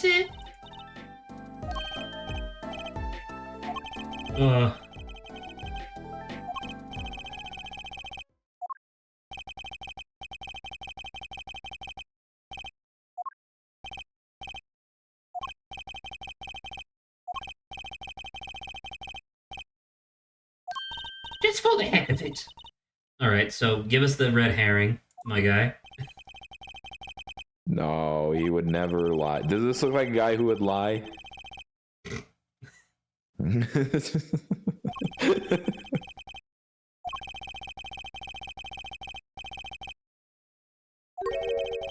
There we go. See? An oil painting. No, well, that's Apollo. But you didn't see his he's nose? gone crazy too. You didn't see his nose? No, you're crazy. Grant! You're crazy, Zach. You're going crazy. There it is! Stop! No, I didn't see it.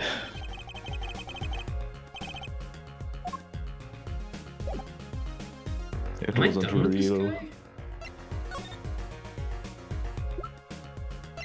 This? I'm getting food. I'll be back.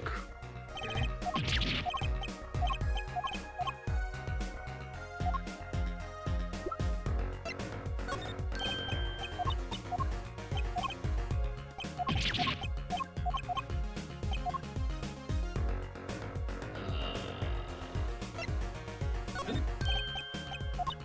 Okay, this. Good. Good.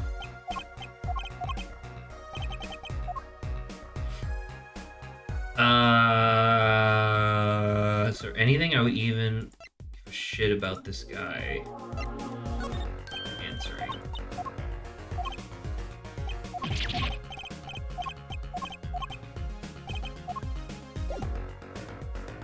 Okay, forward.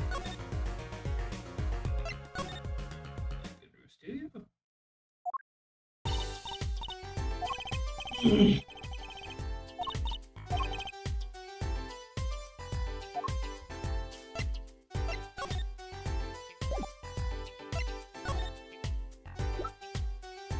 Can we please check this one? No, just let me fucking x-ray it or something. God damn it. Not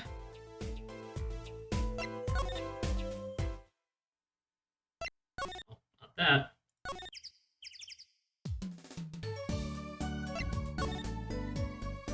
Detention center.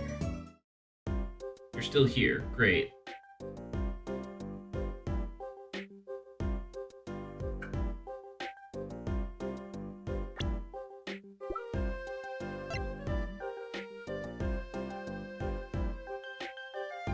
Two inches by 2 inches.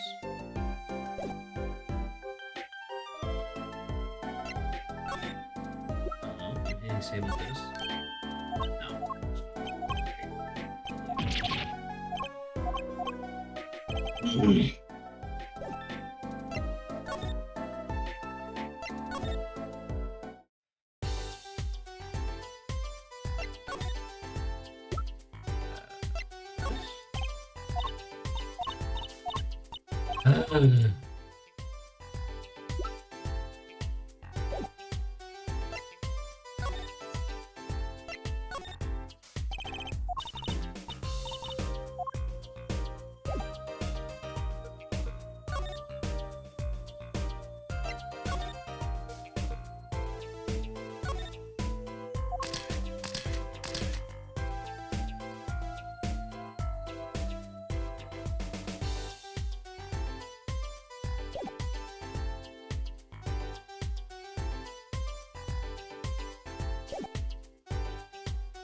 I don't know. I got nothing. I don't know. He just told us to leave. So it's like, okay, like, what am I supposed to do now? Am I supposed to go back to Phoenix?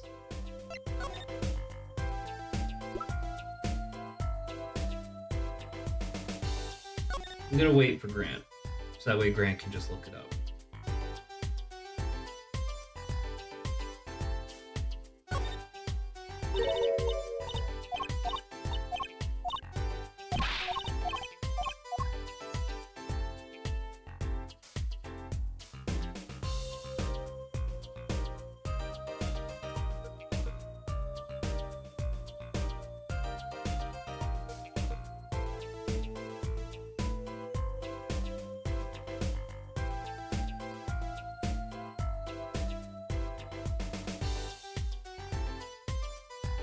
No clue what they want you to do.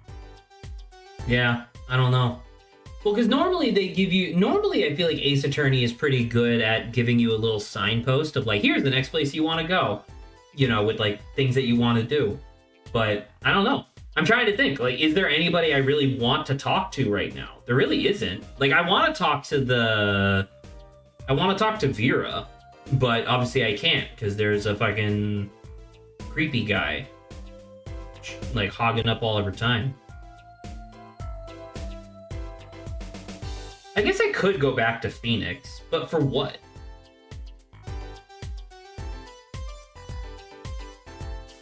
And Emma's hoarding all of her fancy smancy equipment. I don't know.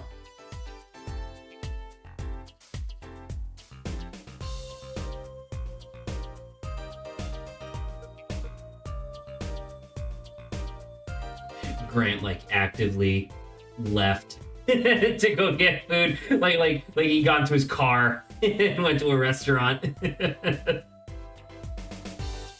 don't know. How's it going, Silvermoon?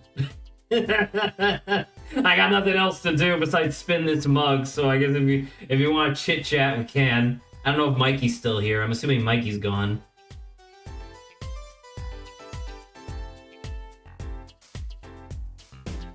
You do be going. Well, you know, better. I mean, hypothetically, I guess it's better than it not going, right?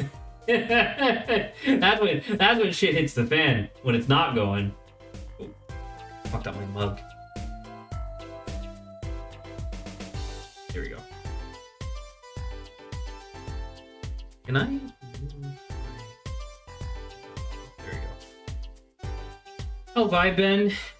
I won't lie. I am a wee bit anxious about work. So I have the great job working at Cisco now, or whatever, right? Like, it feels like I can finally actually get my life started because I found a job that allows me to kind of circumvent a lot of the issues that are, you know, that a lot of the issues that plague people in the US nowadays, and I have a job that allows me to kind of surmount those things. But the problem is that for the past 4 months or so, I was supposed to be on the job training, and I was in a literal sense. Like, I've been working for the AT&T account, which is a huge, like, that's a huge prestigious thing, right? I'm honored to have been assigned to that team. But the thing is that the AT&T account is fucking ancient. It's like old Cisco. It's like 20 something years old. So all of the things that they do on that team are really antiquated. Like, no other account team at all of Cisco does the types of things that AT&T does anymore. And then not only that, but everybody on the team has been working at the company for at least a decade. So I'm not getting any like work to do, quote unquote. It sounds like so much fun. You don't fucking know the half of it, my guy. It's fucking annoying. Now, I like working with some of the people on the team. Like my guy who I consider my boss, his name is Angus. He's swell. Like I love working with him, and like he's really fun to talk to when he's not talking about guns or whatever. But at the same time, it's like so anyway, the long and short of it, I guess, was that the intent was that, hey, we're gonna put you on the job with an assigned mentor so that way you can properly learn how to do your job over the course of the next 6 months, right? Well, they assigned me to this team. I'm not learning anything about how the company actually works. I'm essentially just their errand boy, which is fine because I'm getting 6 months worth of salary, right? For just essentially doing emails for people. But come the last week of July, they're going to assign me to like a real role, like outside of this team. And I'm going to be expected to fucking make numbers, right? Not only I'm not a fucking numbers driven person, or at least I'm not money driven in that sort of way, you know, where it's like everybody else, like all of my other peers are really focused on like their commission. You know what I mean? Like I got to make as much money every paycheck as much as I possibly can. And I'm sitting there like, dude, I already make a lot of money, like for what I'm doing. Like I'm happy, you know? Like I want to do my job and do it well, but I'm definitely not going to be sacrificing like my Saturday, you know, for this job. So anyway, I guess I'm just anxious about that, where it's like come August, it's like, hey, they're not, and you know, Cisco is a very supportive company, so like internally, so it's not like they're just going to kick me out to the curb and be like, hey, figure it out or get fired, but I mean, on one hand, congratulations on essentially passing probation. But on the other hand, yeah, I get how the forced marketing angle is a bit awkward. Yeah, kind of, you know what I mean? Because, like, the thing that I was saying constantly while I was in training was that, what'd you calls it? Oh, Grant, are you back? Yeah. I know you're eating. Would you mind looking up... Normally, I would ask Adrian to do this, but obviously he just left. Can you look up the walkthrough and figure out what the fuck we're supposed to do after we're done talking with Brushel? Because we stuck? Silverman and I have no fucking idea what to do. I went back to pretty much everybody but Phoenix and was like, hey, is there anything new? And there wasn't. But yeah, the forced market angle is a bit awkward. But yeah, sorry. So what I was saying was that during the first 6 months of CSAP, the thing I kept saying over and over, like my quote unquote brand, because you're supposed to have a brand within the company, is that I'm just here to help, right? Like I'm here to solve problems and to help people, whether those people be my coworkers or the client themselves or what have you, right? But then it's like you get out into like the real workplace and it's like so many conversations about like, well, what kind of margin can we get on this deal? Or like, do they really need X, Y, and Z? Or can we upsell them to this package instead? You know? And it's not necessarily like super bad. Like they're not trying to fuck the customer over or anything like that. But it's a lot of conversations that I just couldn't give less of a shit about, you know? At the end of the day. And talk to Emma? Correct. Present the hidden painting to Emma.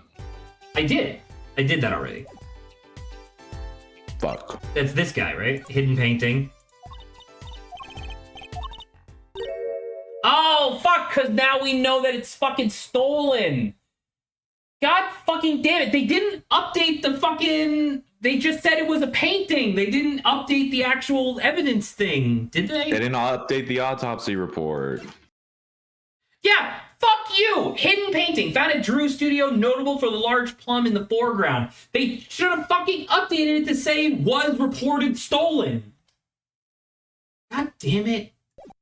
Nah. Thank you, Grant. I appreciate it. No sacrifice here for your job. IDK, why some people are so quick to do that. Yeah, and you know, I'm definitely not going to be doing that, but I'm definitely, I don't know. Like, I think the next big thing that's on my mind in terms of, like, life stuff is I really want to move out, obviously. But Grant refuses to tell me where he lives, so I can't just steal his home. It's true, I'm hiding. In Zach's basement. You're definitely not in my basement. You want to know how I know you're not in my basement? Because we don't have one.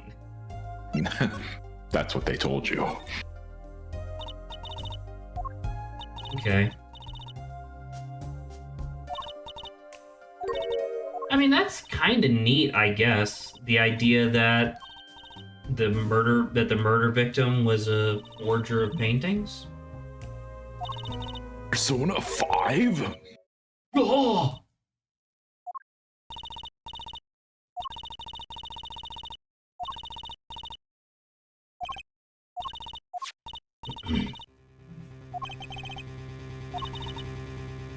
Oh, I'm sorry. Now are we gonna do the fucking mini game with the painting that has like the other thing in the background? You know, the thing I wanted to do from fucking minute 1, but Emma Sky decided to just fucking stick a thumb up my ass? No. It's over. I really hope that Ace Attorney 5 is like great. You know? I mean, I don't know. What was your favorite Ace Attorney? What was your favorite experience? 1. So it's been going downhill ever since. Well, no, I thought 3 was great. I thought 3 was very, very good. I just didn't feel like a lot of the... Like, 3... Like, 1 felt snappy. It felt like a game that had been ruminating in What's-His-Face's mind for years. You know what I mean? Like, that's what it felt like. And then Ace Attorney 3 was a little bit more bloated. Like, the cases were much longer. But the fact that it had, like, the big overarching story was really cool. You know, that was, like, the first time that something like that had happened in Ace Attorney. But then, like, obviously 2 sucked ass. And I don't know. I thought the first 2 cases of this were great. But then again, maybe I was just, you know, maybe I was just excited to get back to Ace Attorney. Yeah. I don't know. Because that was the thing, was that I was watching a Drawfee live stream the other day, and apropos of literally nothing, Karina started talking about one of the artists started talking about this one case from Ace Attorney 6, so I kind of tuned it out. But then she went on like a fucking tirade about how mid the game is, and it's like, some people say it's awful, some people say it's incredible. It's mid, guys. It's just mid. And I'm like, well, that doesn't give me confidence. Okay. Sorry, I just realized I wasn't actually paying attention in the slightest. Present this guy. There you go. God. You know that thing I wanted to do immediately? What the fuck what the hell is going on there?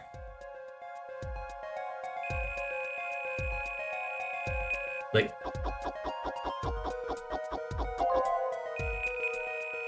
it's a bunch of nonsense. it's a bunch of bullshit. It's a bunch of stuff. I love how they depict it as being like individual pixels, despite the fact that if you look, the individual pixels absolutely have like multiple colors in them. Nah. Yeah. The Eiffel Tower. Oh, that's what's his face, right? It's me. What the hell? Things that go hard.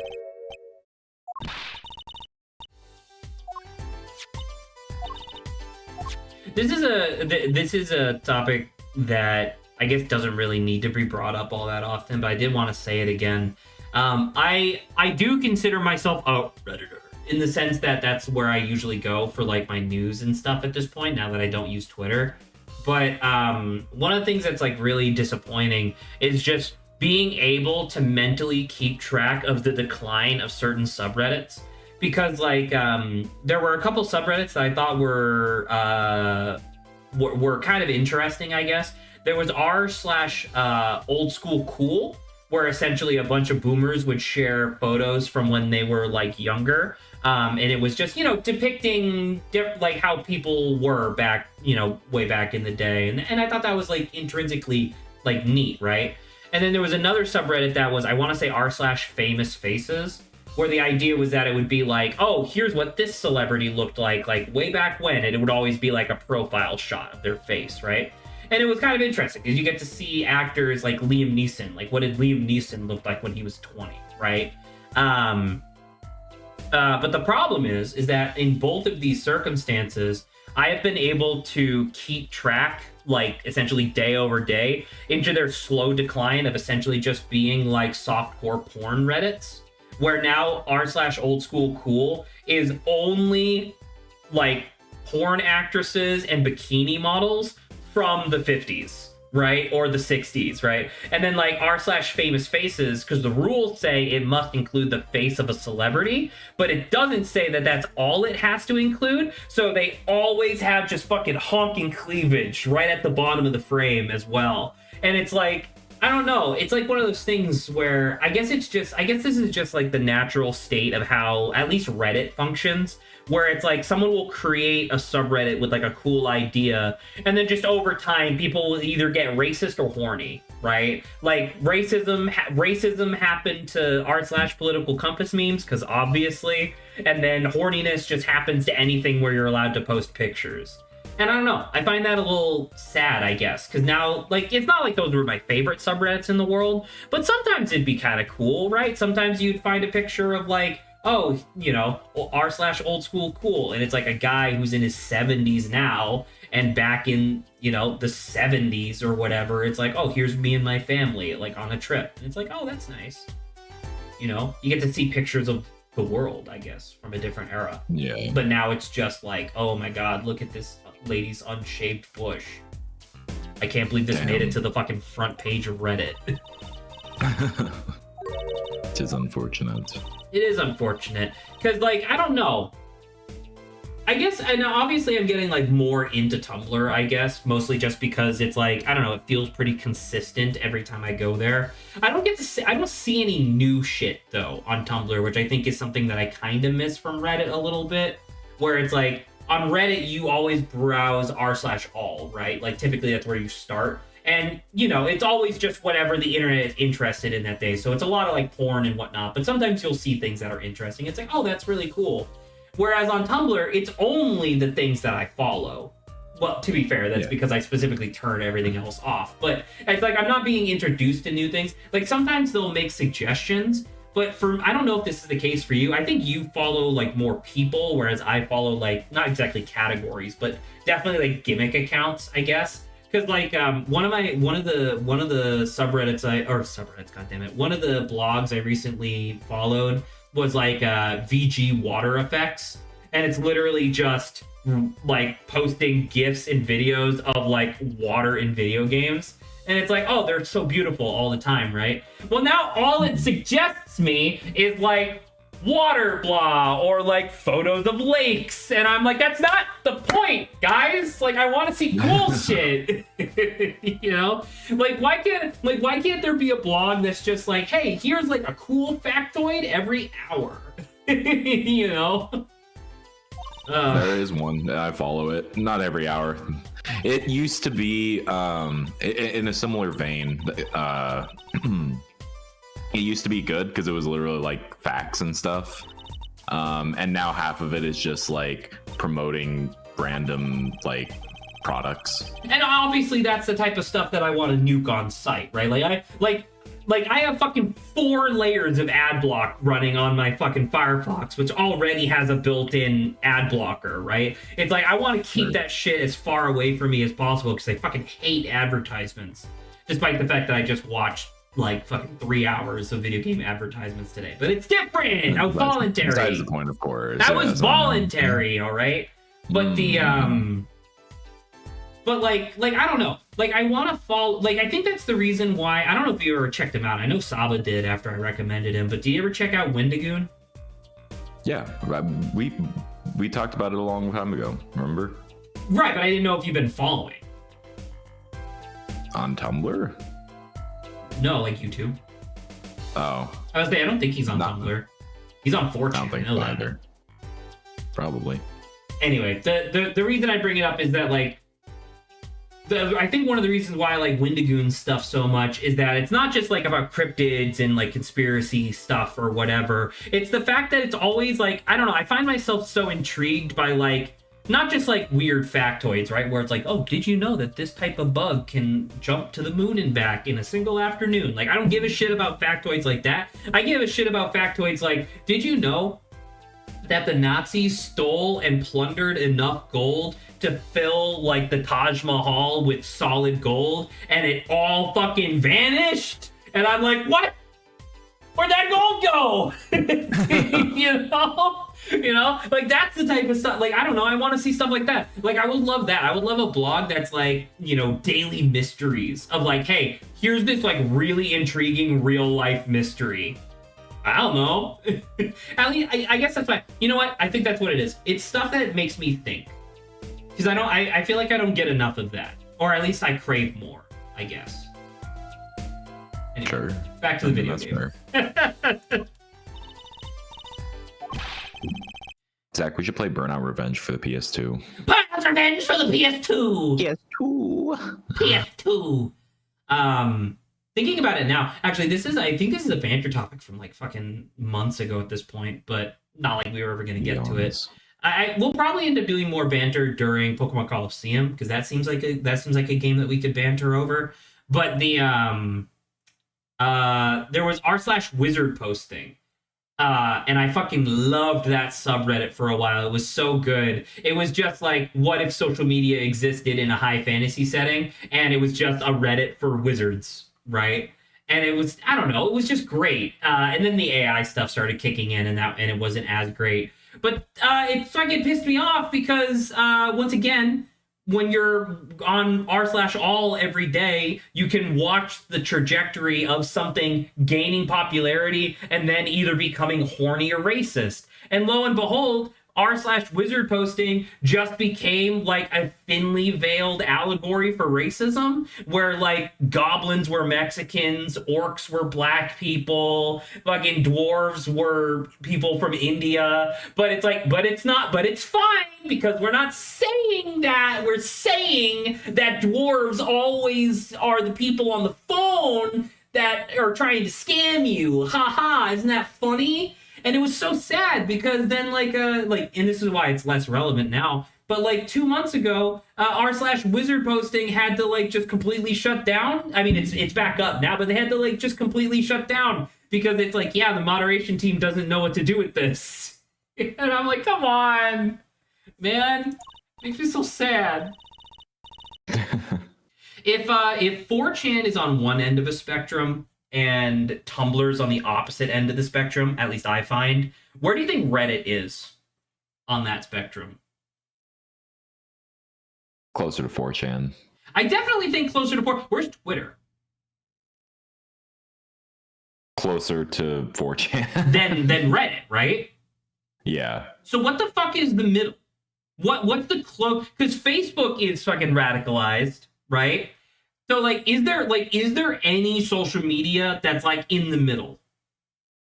I don't know, fucking MySpace. Yeah, it's dead. That's why it's in the middle, because it's literally not Yeah. around.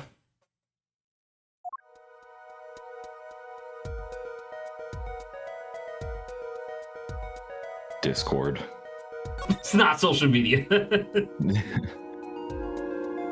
You're literally streaming media and we're being social. Yeah, but this is the good kind of social. This is the you remember me ranting about the difference between social media versus social marketing? Yeah. Yeah.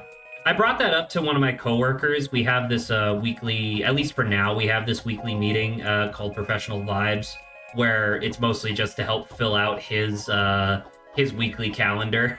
Yeah. so that way he doesn't get in trouble. But we end up just talking about whatever, and I remember bringing that up because he said he really liked TikTok, and he was asking me like, why? What the fuck? Ace 3-2 ace. That's legal, right? Yeah, that's legal. Also, how would you know?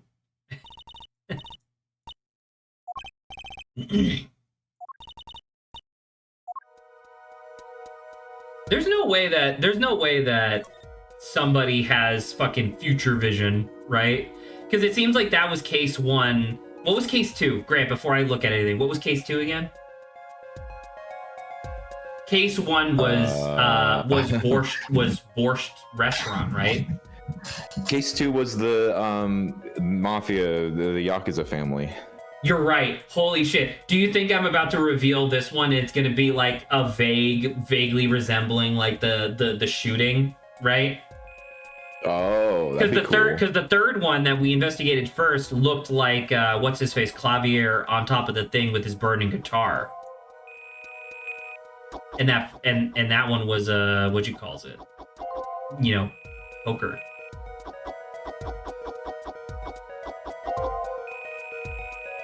It's beautiful. I can barely recognize it. Is it the? It's a house. Oh my god! It's the Eldoon Noodle. Eldoon Noodle. Are you telling me? So either somebody knows about all these things, or someone's a fucking psychic. I mean, Maya exists. That's not the same. She doesn't have clairvoyance. She talks to ghosts. Yeah, but the fact that exists in this world. That is extremely true. That is extremely fair.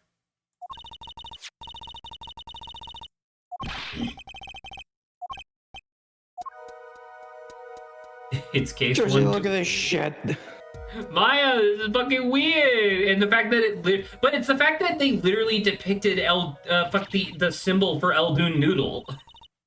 Eldoon's Noodles. Are the three cases I worked on: the Borscht Bowl Club, the dead man pulling the noodle stand, and then Clavier on fire. I do appreciate how in this one it's not the murder victim being depicted, because that would just be a guy laying on the floor. That'd be pretty funny. I mean, that's kind of neat, I guess.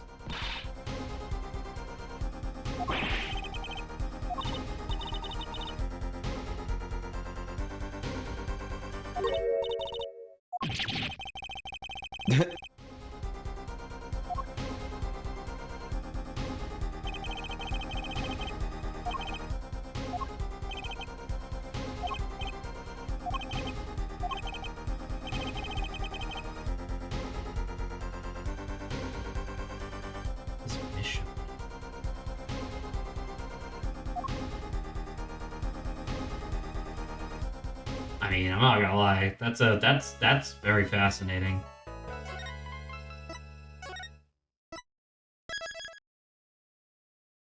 Oh, Grant, I want to get your.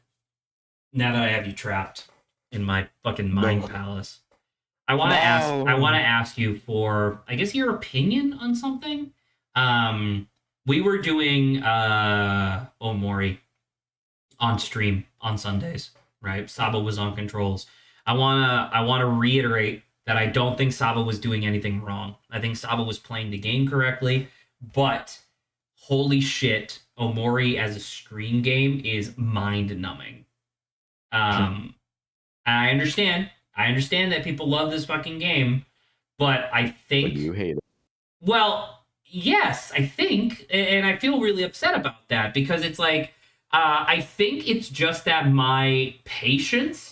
Like, I literally just think I don't have enough patience for the game anymore. Because what happened was we did a session, Saba and I talked, and we were like, and I was like, hey, I don't think that this is good stream content. So what I was planning on doing was, on my own time, I would take a break, and then on my own time, I would play the game. And then when a big story event happened, I would pause, call Saba, and so that way she could experience the big story events, right? Because the game has a bunch of fucking fuff in between the big story events. But holy shit, are the story events like really impactful, right? So that was the plan. I took a break. The break ended up being a lot longer than I anticipated, but I went back to it, I think yesterday, maybe today. It was definitely before lunch in either case, but I went back to go play it. I think I got like maybe 15 minutes into the session before my body was like fucking physically rejecting the game. Like, dude, this fucking sucks. Mm-hmm. And so I feel bad because I'm sure you're familiar with this. Omori has like 90K reviews and it's overwhelmingly positive. So I must be wrong, I think, right? I mean, you don't have to be wrong. You just don't have to, like it just could not be your cup of tea, right? Like a lot of people can. Well, because I mean, I guess like Stardew Valley is overwhelmingly positive, right? But that's different. That's like a farming sim, whereas Omori is a fucking like Omori is so like people were saying that what you calls it Undertale is a Earthbound like. Right? Like it takes a lot of homage from Earthbound. Dude, fucking Omori is an Earthbound like. You know what I mean? Like it is just Earthbound but with depression, which Earthbound already had. And so it's like, I don't know, I feel very weird about it because it's like I wish I could just I guess what you guys were saying earlier, where they like didn't put all of the Kingdom Hearts games in, they just summarized some of them with like a fucking slideshow. I kind of wish I had that, where I could just watch all the big significant scenes from Omori with Saba, and then we could just talk about them. Because the in between is really slow, and I feel really guilty. You wish it was a show, not a game. Essentially, well, because like I don't know. Do you care? Do you give a shit if spoilers? No. Like, I don't know if Silveroon's still here. Like, shout out if you don't want me to talk about this. I don't know, but like Omori the entire thing is about like Omori, the titular character. Well, his name's actually Sunny, but like Silveroon says I'm good. Perfect. All right. So the thing with Omori that Saba and I felt particularly compelled by was that it was a game about like loss and depression and empathy, right, for other people. And so like the idea is that the game is split into two halves. There's like the fake dream world, and then there's the real world where Sunny has to actually do shit. Right? And that's hard because in the dream world, you can do all this crazy, wacky stuff despite the fact that you're depressed. Whereas in the real world, Sunny only does things that people ask him to do because otherwise, why would he? He's depressed as shit. Because guess what? His fucking sister died. And that's like a huge revelation at the end of like chapter 1 of the game. Is like, oh yeah, by the way, this character from the dream world that's super lovely and everybody is and like she's awesome and everybody loves her. Guess what? She's fucking dead, and the game makes you ruminate on that for hours. Like you have to you visit her grave and you talk to people and how it affected and like how her death affected them. And I'm like, Jesus fucking Christ, man. For me in particular, this fucks me up a lot, right? But it was done really well, and I was really compelled to keep going. And then once again, didn't get enormously far into the game. I want to say we got like halfway through the game, which is crazy because we spent fucking 5 episodes playing it. One of the characters, so in the dream world, she's like the strength-based character, essentially, right? The idea is that she just fucking cracks enemies over the head with her baseball bat. She's super strong, and she has a lot of synergy with anger. Like, that's the emotion that she's, like, paired with in the system. In real life, years have gone by since the sister's death or whatever, and that character in real life is a delinquent who actively attacks people with a spiked baseball bat. And she has this, like, incredible emotional breakdown during the boss fight that you have with her, where you're, like, trying to put her in her place without necessarily, like, fucking her up too much. And she is, like, going hysterical. Like, you are in a church, and she is smashing up pews with her baseball bat. It's crazy, and it's really impactful. And then main character Sunny pulls out a actual fucking kitchen knife and takes a swipe at her, and the entire fight ends immediately. Like, holy shit, you can't be doing that. Right? What I just described to you was deeply impactful to me. Saba and I talked about that shit for a fucking hour straight. It was so good and so awesome, and was then immediately followed by 6 hours of chores. So I'm saying all this because I don't want to go back to the game. I think the game is suffering to play, and that might be the point. But I feel really guilty because if I don't play it, Saba will never see it. And that's like for her sake. You know what I mean? Like, Saba was upset that we stopped the playthrough. She did it on my behalf. I mean, how much longer do you have? It seems like you've been on this game for fucking ever. I think we're halfway, if not less. Oh my god! I shit you not. What? Hold on. What does how long to beat say?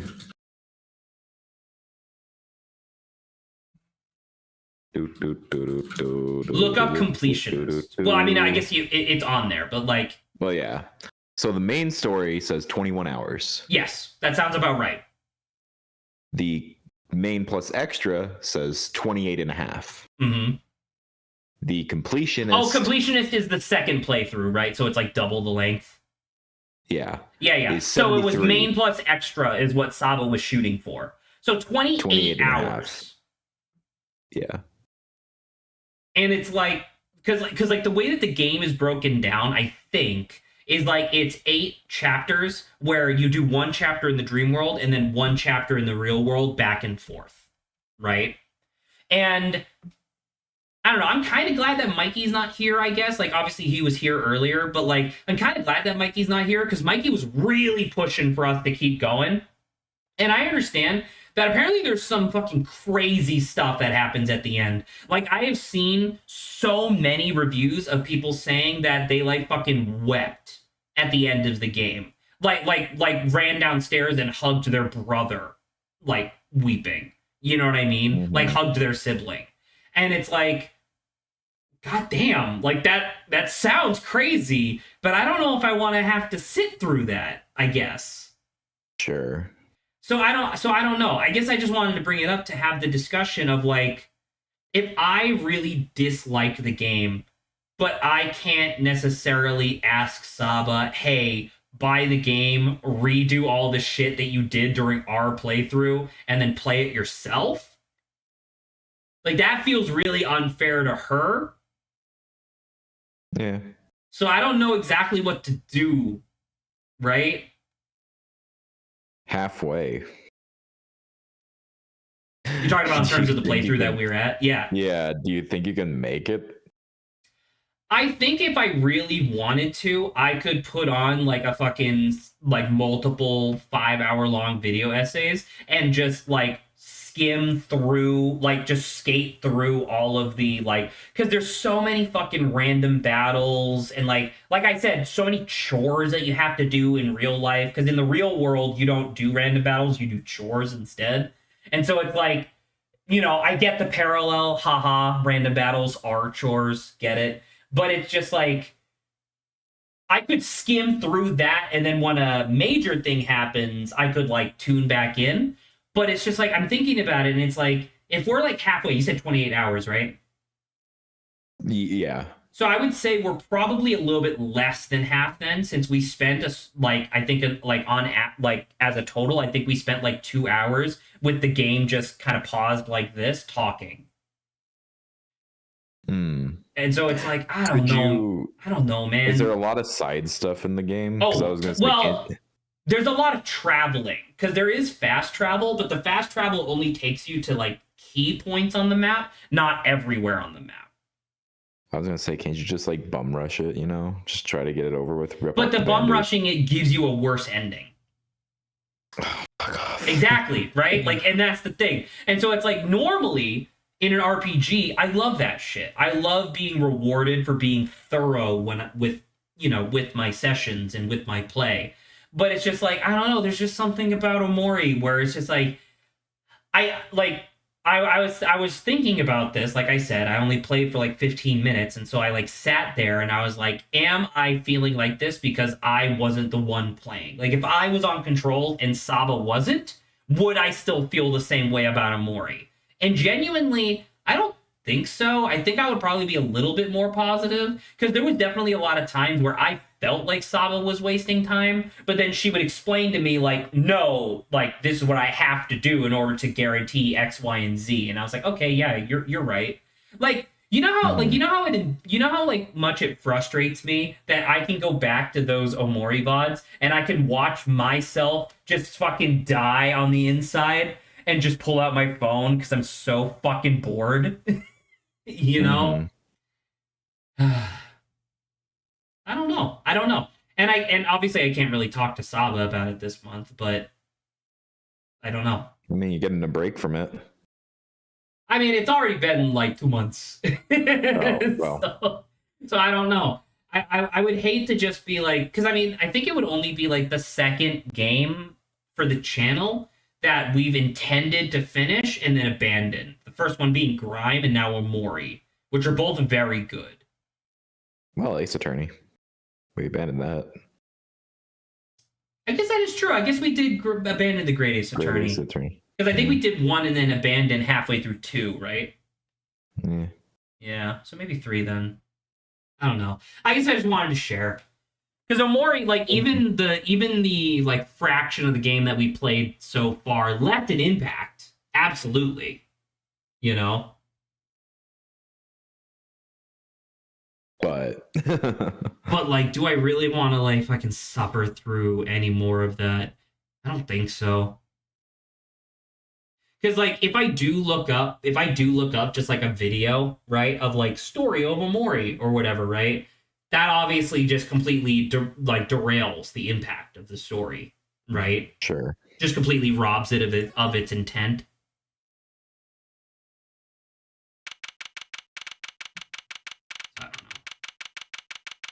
I guess I wasn't expecting you to pull out like a magic bullet and solve the problem for me, but I guess I just wanted to share. The magic bullet kills you, so you don't have to play it.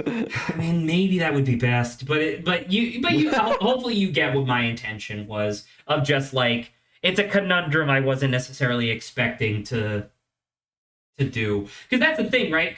Like, I'm treating it like it's a responsibility, right? Like, I have to do this for Saba. But it's a fucking video game. Who gives a shit? Right? Video game. Hi. Do you think that her sketchbook? Oh!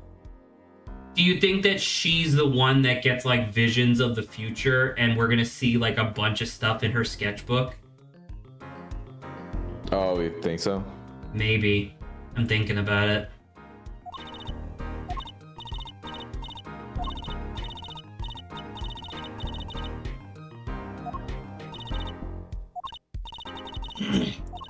We're on your side. Please. Good morning. She speaks. I think you do. I think you do it better with a little smile. You're so pretty. You need to sell yourself, you know? Damn. Come on, Toots. Oh, is she mad? Oh, okay, okay. My case. Wait, did she sign it? Did she? I think she did. Huh.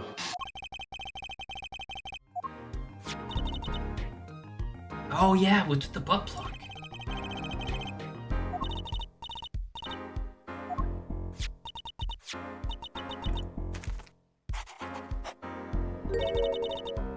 Oh, Vera, did you need a new page for that? Jeez. I thought it was gonna be Autistic. She eats the page as soon as she draws it. It's the only way I can get sustenance. Oh my god, why are his eyes sewn shut? Those are just brushes that he put on there. He was born without eyes. Oh! At age 6, I was born without a face. At age 6, I was born without a face.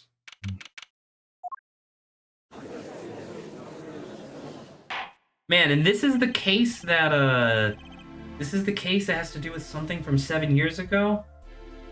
Because remember, that was the other half of this, right? Was that it's like, oh, the performance of a lifetime from fucking 7 years ago. And that's also when Phoenix lost his license. And apparently, what's his face is gonna show up. Remind? Which one? What's his nuts? Clavier's brother. Oh god, I don't even fucking remember what his name was. I don't remember his name.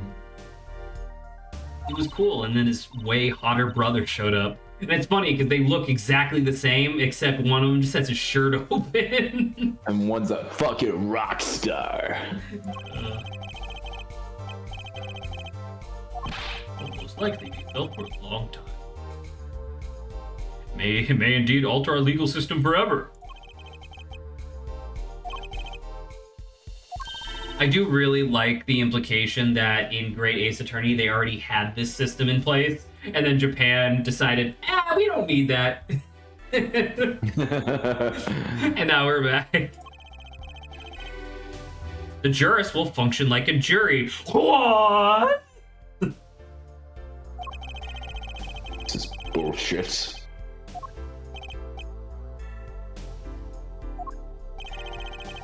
You cut over and it's Clavier's fucking 13 other brothers or whatever. Judge well and judge cool.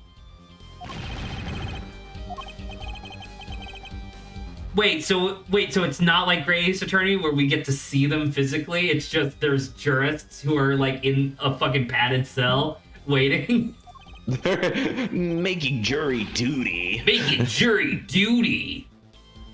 Oh my god, do you think that's... Wait, Grant, do you think that's the reference of, like, we never see the jury? So that's why they're making jury duty. Where is the jury? Making jury duty. That'd be funny if that actually was a joke inspired by something. It might be.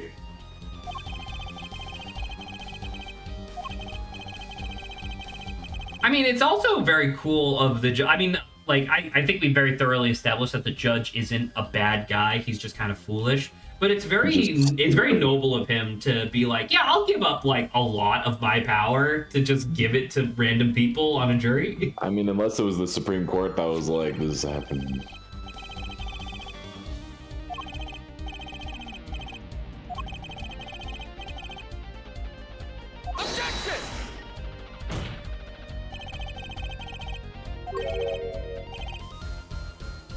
Someone has been doing... Wait!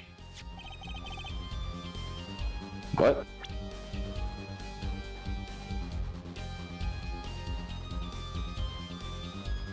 Javier, you lied. I know this is an Ace Attorney game, so it doesn't fucking matter, and I need to stop. But like, straight up, sound hurt. No, but what I'm saying is that like surprised. his coffee ... was poisoned. And it's like, if Apollo, did not object and say that it wasn't in the coffee, he would have just let that go. Yeah. I hate the fucking Apollo justice system.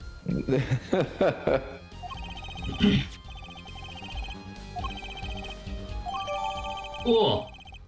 Estimated time of death between 9 and 9:30. Wasn't that the same exact thing as Latouche? Wasn't Latouche all? No, I think it was between 9 and 9:20, maybe.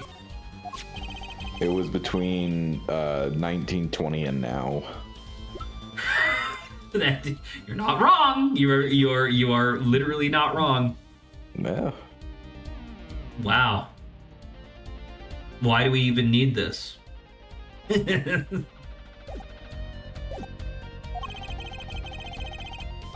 you know who's definitely gonna be called in as a witness?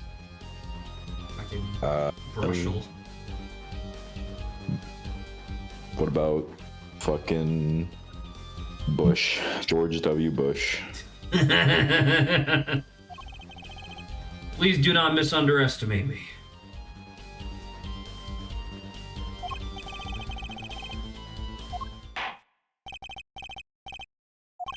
Wait, present your first witness.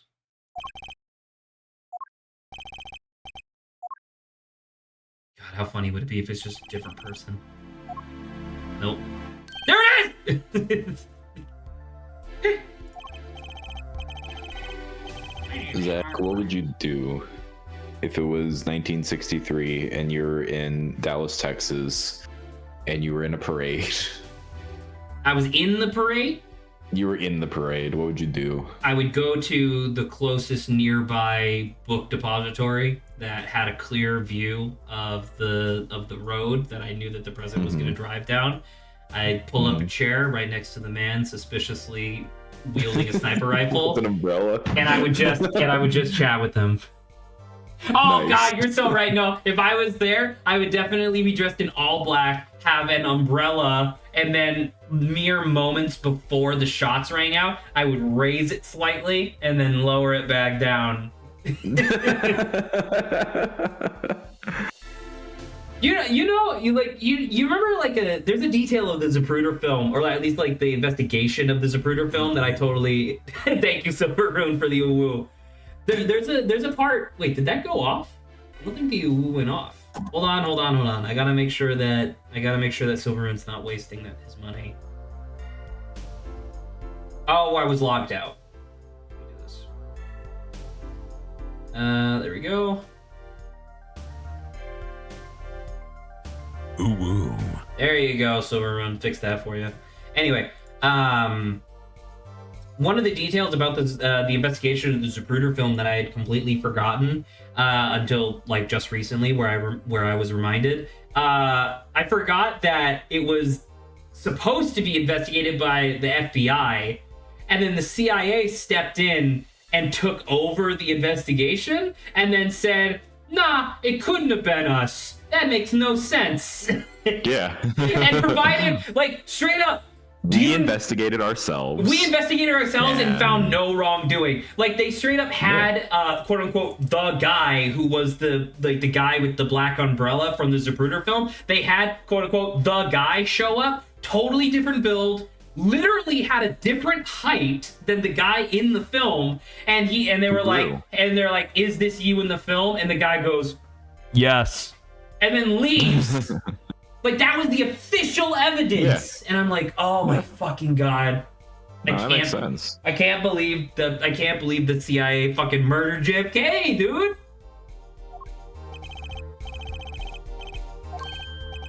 The CIA murdered JFK, the FBI murdered MLK. It's just different 3-letter groups of the alphabet murdering each other constantly.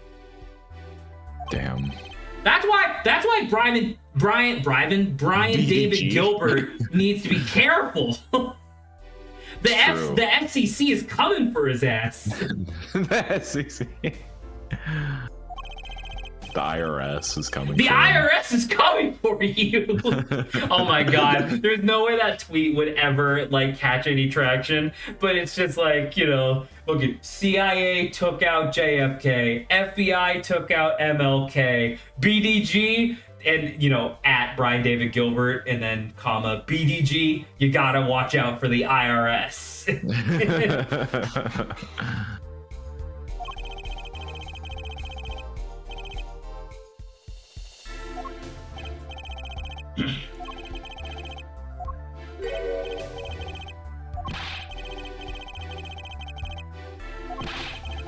Is he back with the dream?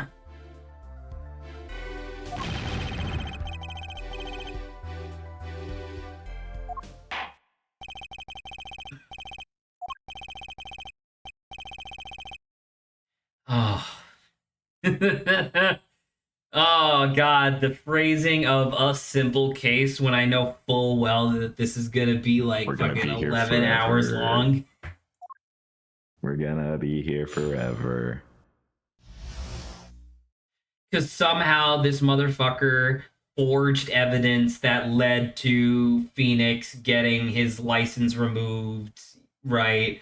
But the person who did the swap of the evidence so that way Phoenix would get in trouble was like Zach Gramery, right? You know, and it's gonna be like 18 different plot lines all tying together because we can never get out of the shadow of Ace Attorney 3.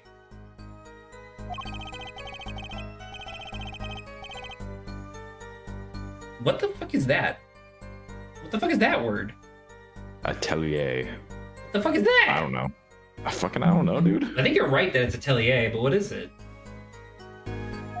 Google says a workshop or studio, especially for an artist or designer. All right. Fair enough. A very, very accurate use of the word, Mr. Brushel.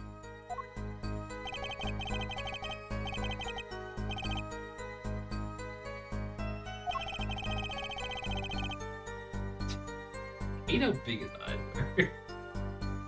You think that's going to be part of his thing? Is that the glasses are going to come off and reveal that his eyes are just that big? That would be really funny.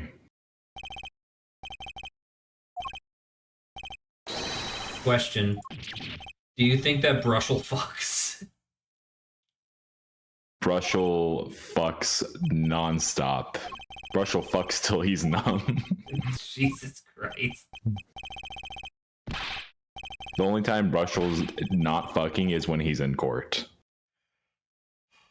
That's very concerning considering that we talked to him in the detention center earlier.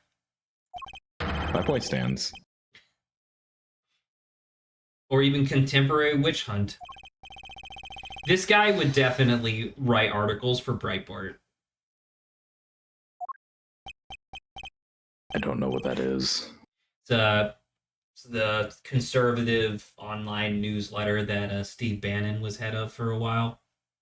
Was one of the big proponents in like the fake news stuff. Like, you know, spreading fake news before they started calling everything fake news.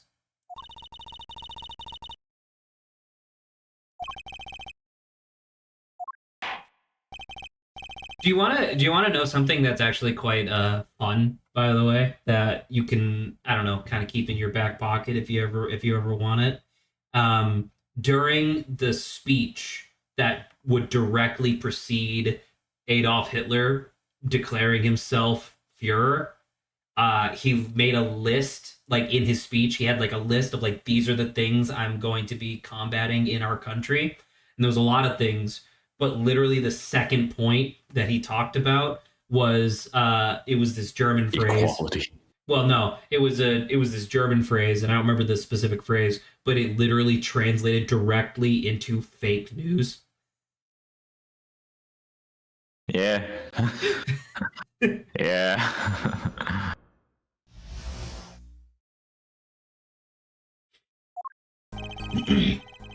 I visited the studio around 9 that night to do the interview. First outsider to enter the atelier, journalistic history made, end quote. Yep. His daughter brought us coffee right after we started, and you know what happened next, Star Falls, end quote. No one else entered the room besides her the whole time.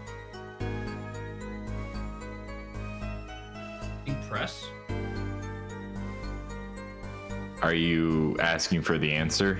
No, I'm sorry. I know that you're not Adrian, so it's not normally how it functions. But this is me double checking with a fellow person who doesn't know. I read ahead. What? Because I thought you were gonna be asking me. Oh, I wanted to fucking now I'm alone. I only read up to like his first statement. This whole thing. Which is this? All right, then just tell me. The fourth one. Do what? Press or present? Press. What? I guess that isn't clear.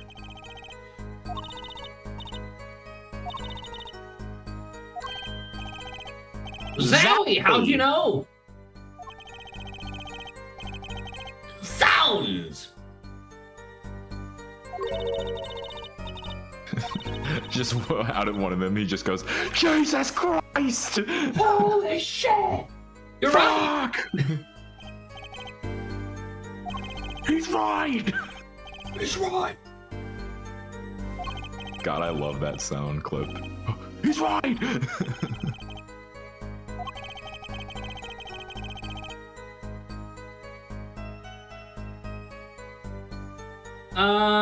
I mean, definitely not Brushel's coffee, because I couldn't give less of a fuck about this guy.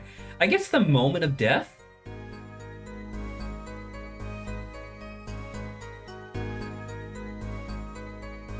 Do you know or do you not know? I know. How much further did you read? I said this first part. All right, then just tell me. Stars coffee. Really? Stars is.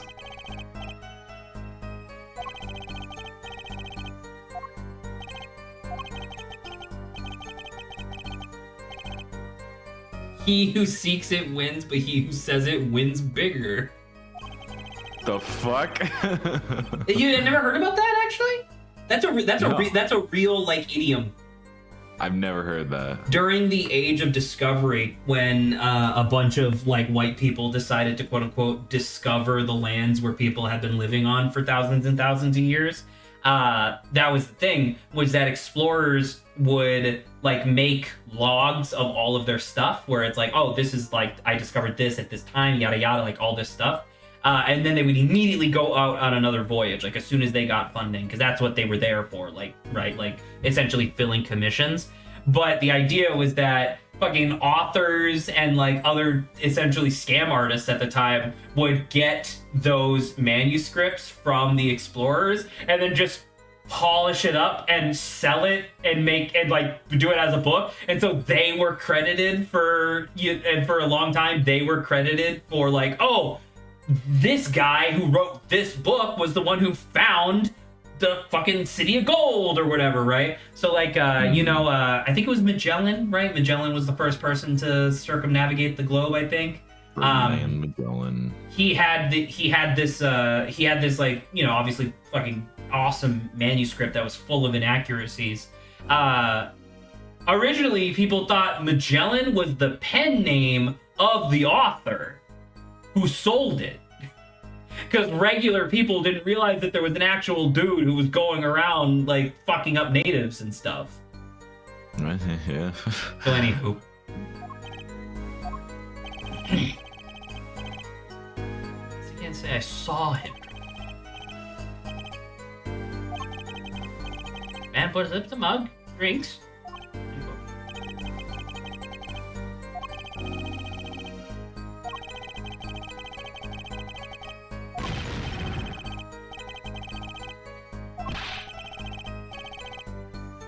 Anyone want to venture your guess? Does this guy have a pause button? I'm assuming very important, obviously. Yep.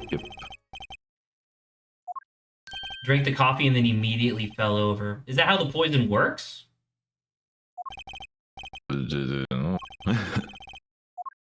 Because I don't think we have any evidence to contest that. Wait, no, you must be lying, because the mug still has fucking coffee in it. Right? He must be lying. He must be lying, because like if he took a sip and then immediately fell over dead, the coffee would have spilled everywhere, so he must have took a sip, put it down, and then died. But then again, that feels like semantics. Dun dun dun. Objection! Nice. I fucking hate you! Fuck you!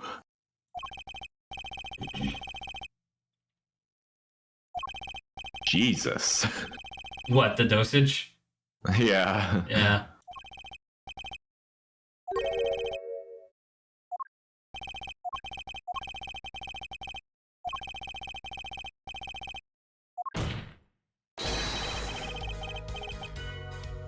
How do we know that? We did our research. I don't know. Oh, did she? She must have said it, and we just weren't paying attention.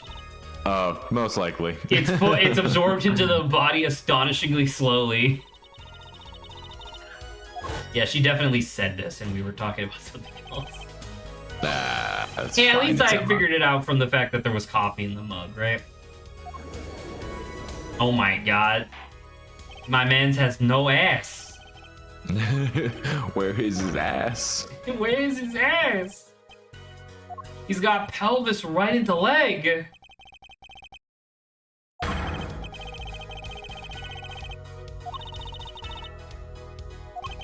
Objection!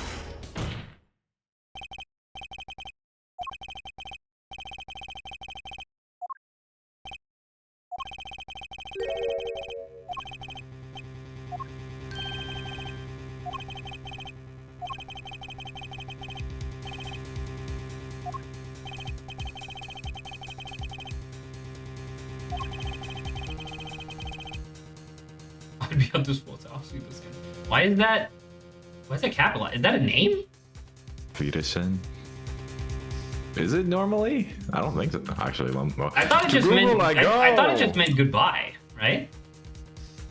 To Google. Yeah, I don't know why it's. No, it's supposed to be capitalized. That is correct. What? Is it a name? Nope. That is just the spelling. What? According to Merriam-Webster dictionary, that is how it is. What does it The mean? A is lowercase, used to express farewell. Seeing, it says etymology, German, literally on seeing again. First use was 1845. Yeah, Auf Wiedersehen.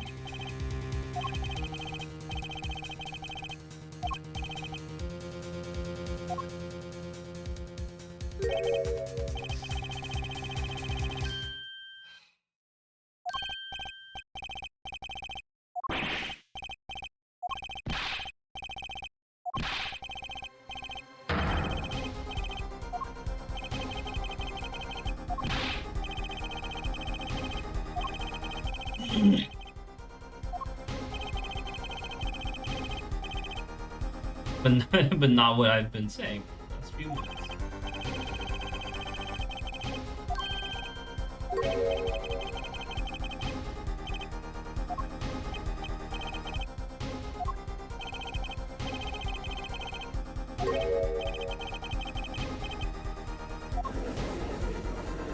Yeah?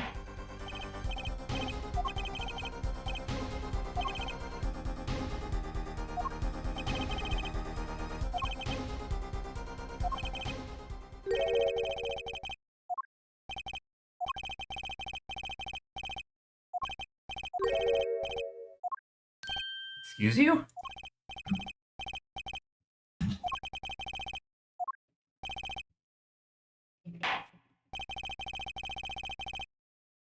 This court is a critical trial.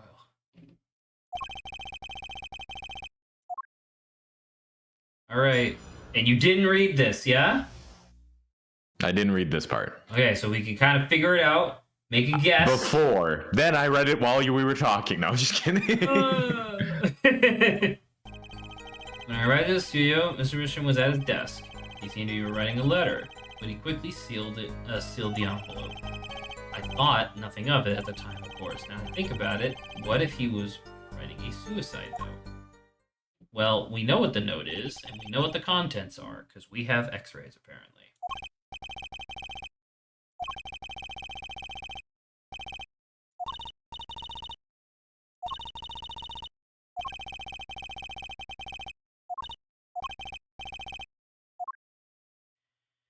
Okay.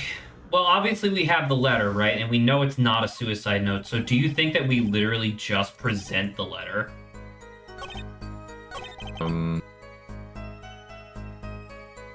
Should we press it first, or... I mean... We literally have the letter, right? Yeah. Well, okay, so what was the first... Let's go back. Okay. What was the first thing he says? I arrived at the studio, he was at his desk, which is true, because that's where it was. Yes. He seemed to be writing a letter, but he quickly sealed the envelope, assuming that the envelope was red. Could we, like... Press that? Present it on that to confirm? Or press it, I don't know. Fuck. Oh, God. On this one? Should we... Because... You want to press or you want to present? I'm thinking if, like... Well, I guess pressing wouldn't hurt. Pressing doesn't hurt, literally, right? Presenting would.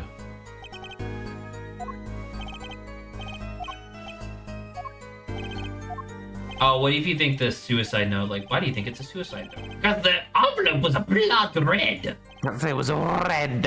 It was blood red, just like Burnout Revengeance 2 or whatever. For the PS2. Burnout Revengeance. Burnout Revenge for the PS2. Oh my God, Grant, I think this was important. Add to testimony. What do you say? Yellow envelope. That yellow envelope, you fucking liar! Grant, I can't believe you did this. We did it. So now we just present the envelope, Zach. obviously, right? Since we have it. Now we must Gouge his eyes! Objection! You're a fucking stupid doo-doo head liar, and I get to kill you now. Fucked idiot. I get to kill you. I get to kill you. It's me. Oh god. I think I hate this guy. But he's the best. Adrian said so, and Adrian wouldn't lie to us. And Adrian would lie to you for a fucking sandwich. Maybe if it was good sandwich. Maybe it was a real good one. Oh, Zach, Grant, you remember Betrayal at the House on the Hill, obviously? No, what's that game? So I have this thing that I've been doing with my nephew and my sister, where I own so many goddamn board games, but I couldn't remember which ones I actually regret buying. Right? Essentially, like, it's great to have a collection in general, but it turns out that some of them are definitely better than others, a la Clank and Betrayal. So I put all of my board games onto a roulette wheel, like I kind of said earlier, and we spin it every game night to see what we're playing next game night, right? So last time, like a fucking month ago, we got Betrayal, and so we played it today. I had a great time. I thought it was really fun. And then we got the Haunt, and the Haunt was from the expansion. It was one of the new 50 instead of the old 50. And I knew in my heart of hearts, because I remembered back in California, we did like 30 unique, like, individual new haunts from the expansion, and 28 of them were dog shit. Right? Confusing, Yeah. poorly designed, like, took way too fucking long, right? Like, just everything. So we got a new one, and I was like, all right, how about this?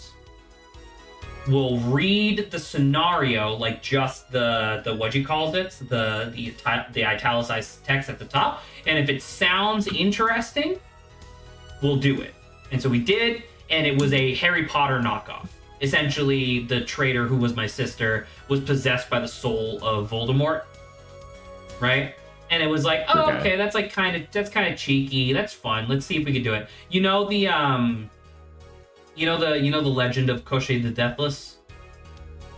Does this ring any bells?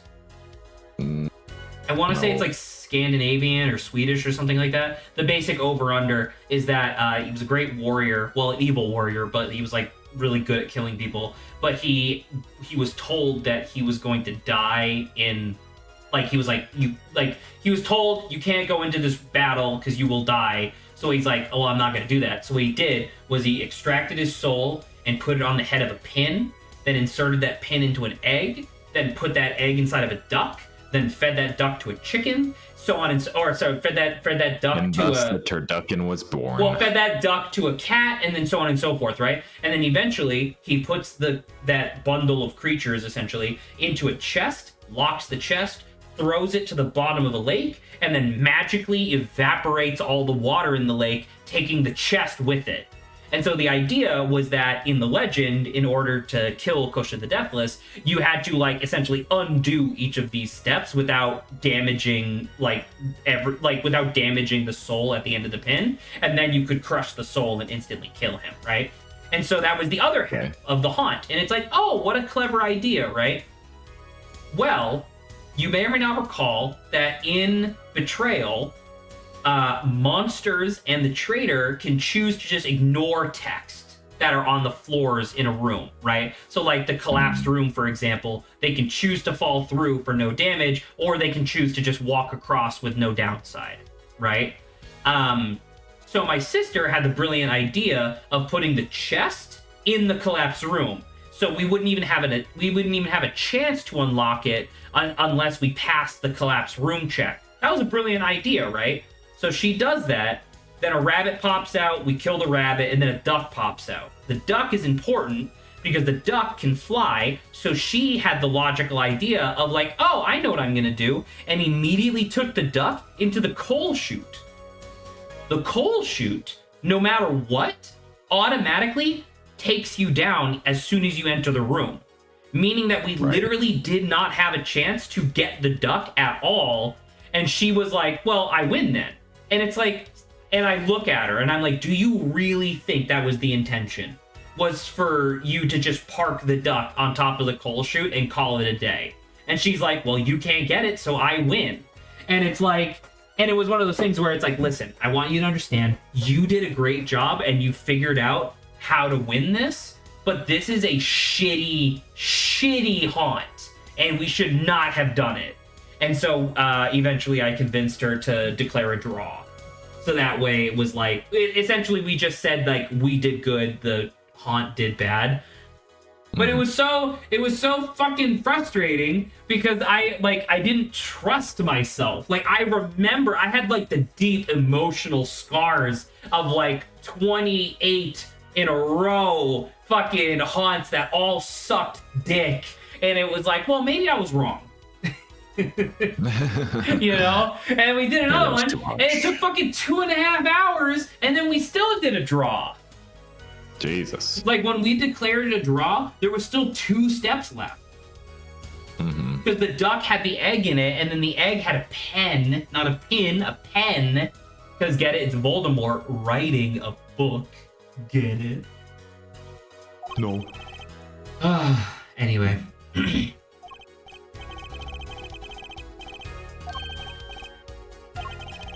Get outside of my beady eyes!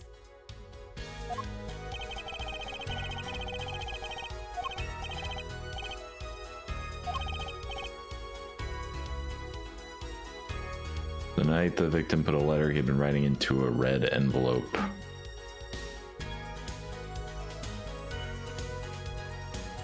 Am I stupid? Like...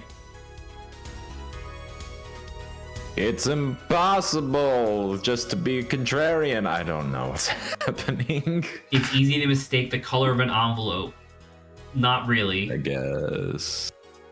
But not this envelope. You see, it was postmarked already 7 years ago. Well, and he says, I can explain that. Drew, right? He wanted to get the letter in the envelope pronto, get it out of sight of my beady eyes, right? So he grabbed the nearest envelope and crammed away. The night the victim, the letter he was been writing in a red envelope. That makes no... How does it... What... It must be is possible because we're literally fucking holding it. Right? Well, are we saying like that it couldn't have, it's impossible to have mistaken it for yellow, or are we saying it's possible that he just did it? I'm gonna say just look it up. Okay. Survey says blah blah blah blah blah. Testimony. It's impossible.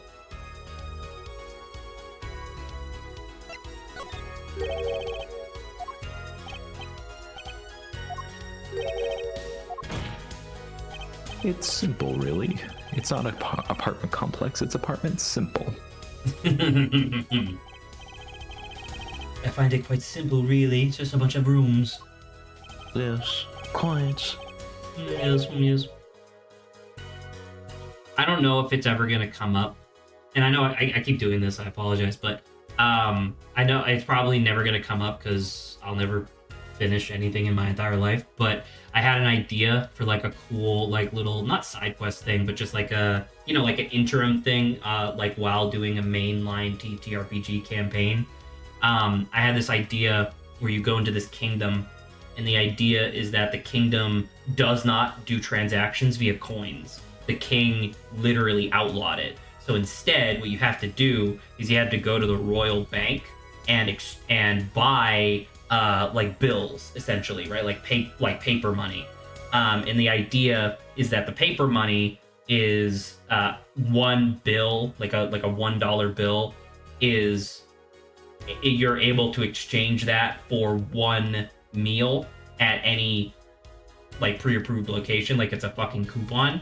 And so the idea is that you're essentially buying pre-packaged meals at the bank and then just exchanging them at the locations later. And the idea is that like there's a 1, a 2, a 5, no, a 1, a 2, a 5, and then a $35 bill, where the idea is that the 1 is for a meal, the $2 bill is for a night's stay in like an inn or a tavern or whatever, and then a 5 is 3 square meals plus a bed. So the idea is that that's 1 day of sustenance, and then all of that multiplied by 7, So the $35 bill is a week worth of that stuff. And it's like, oh, okay, cool. But why?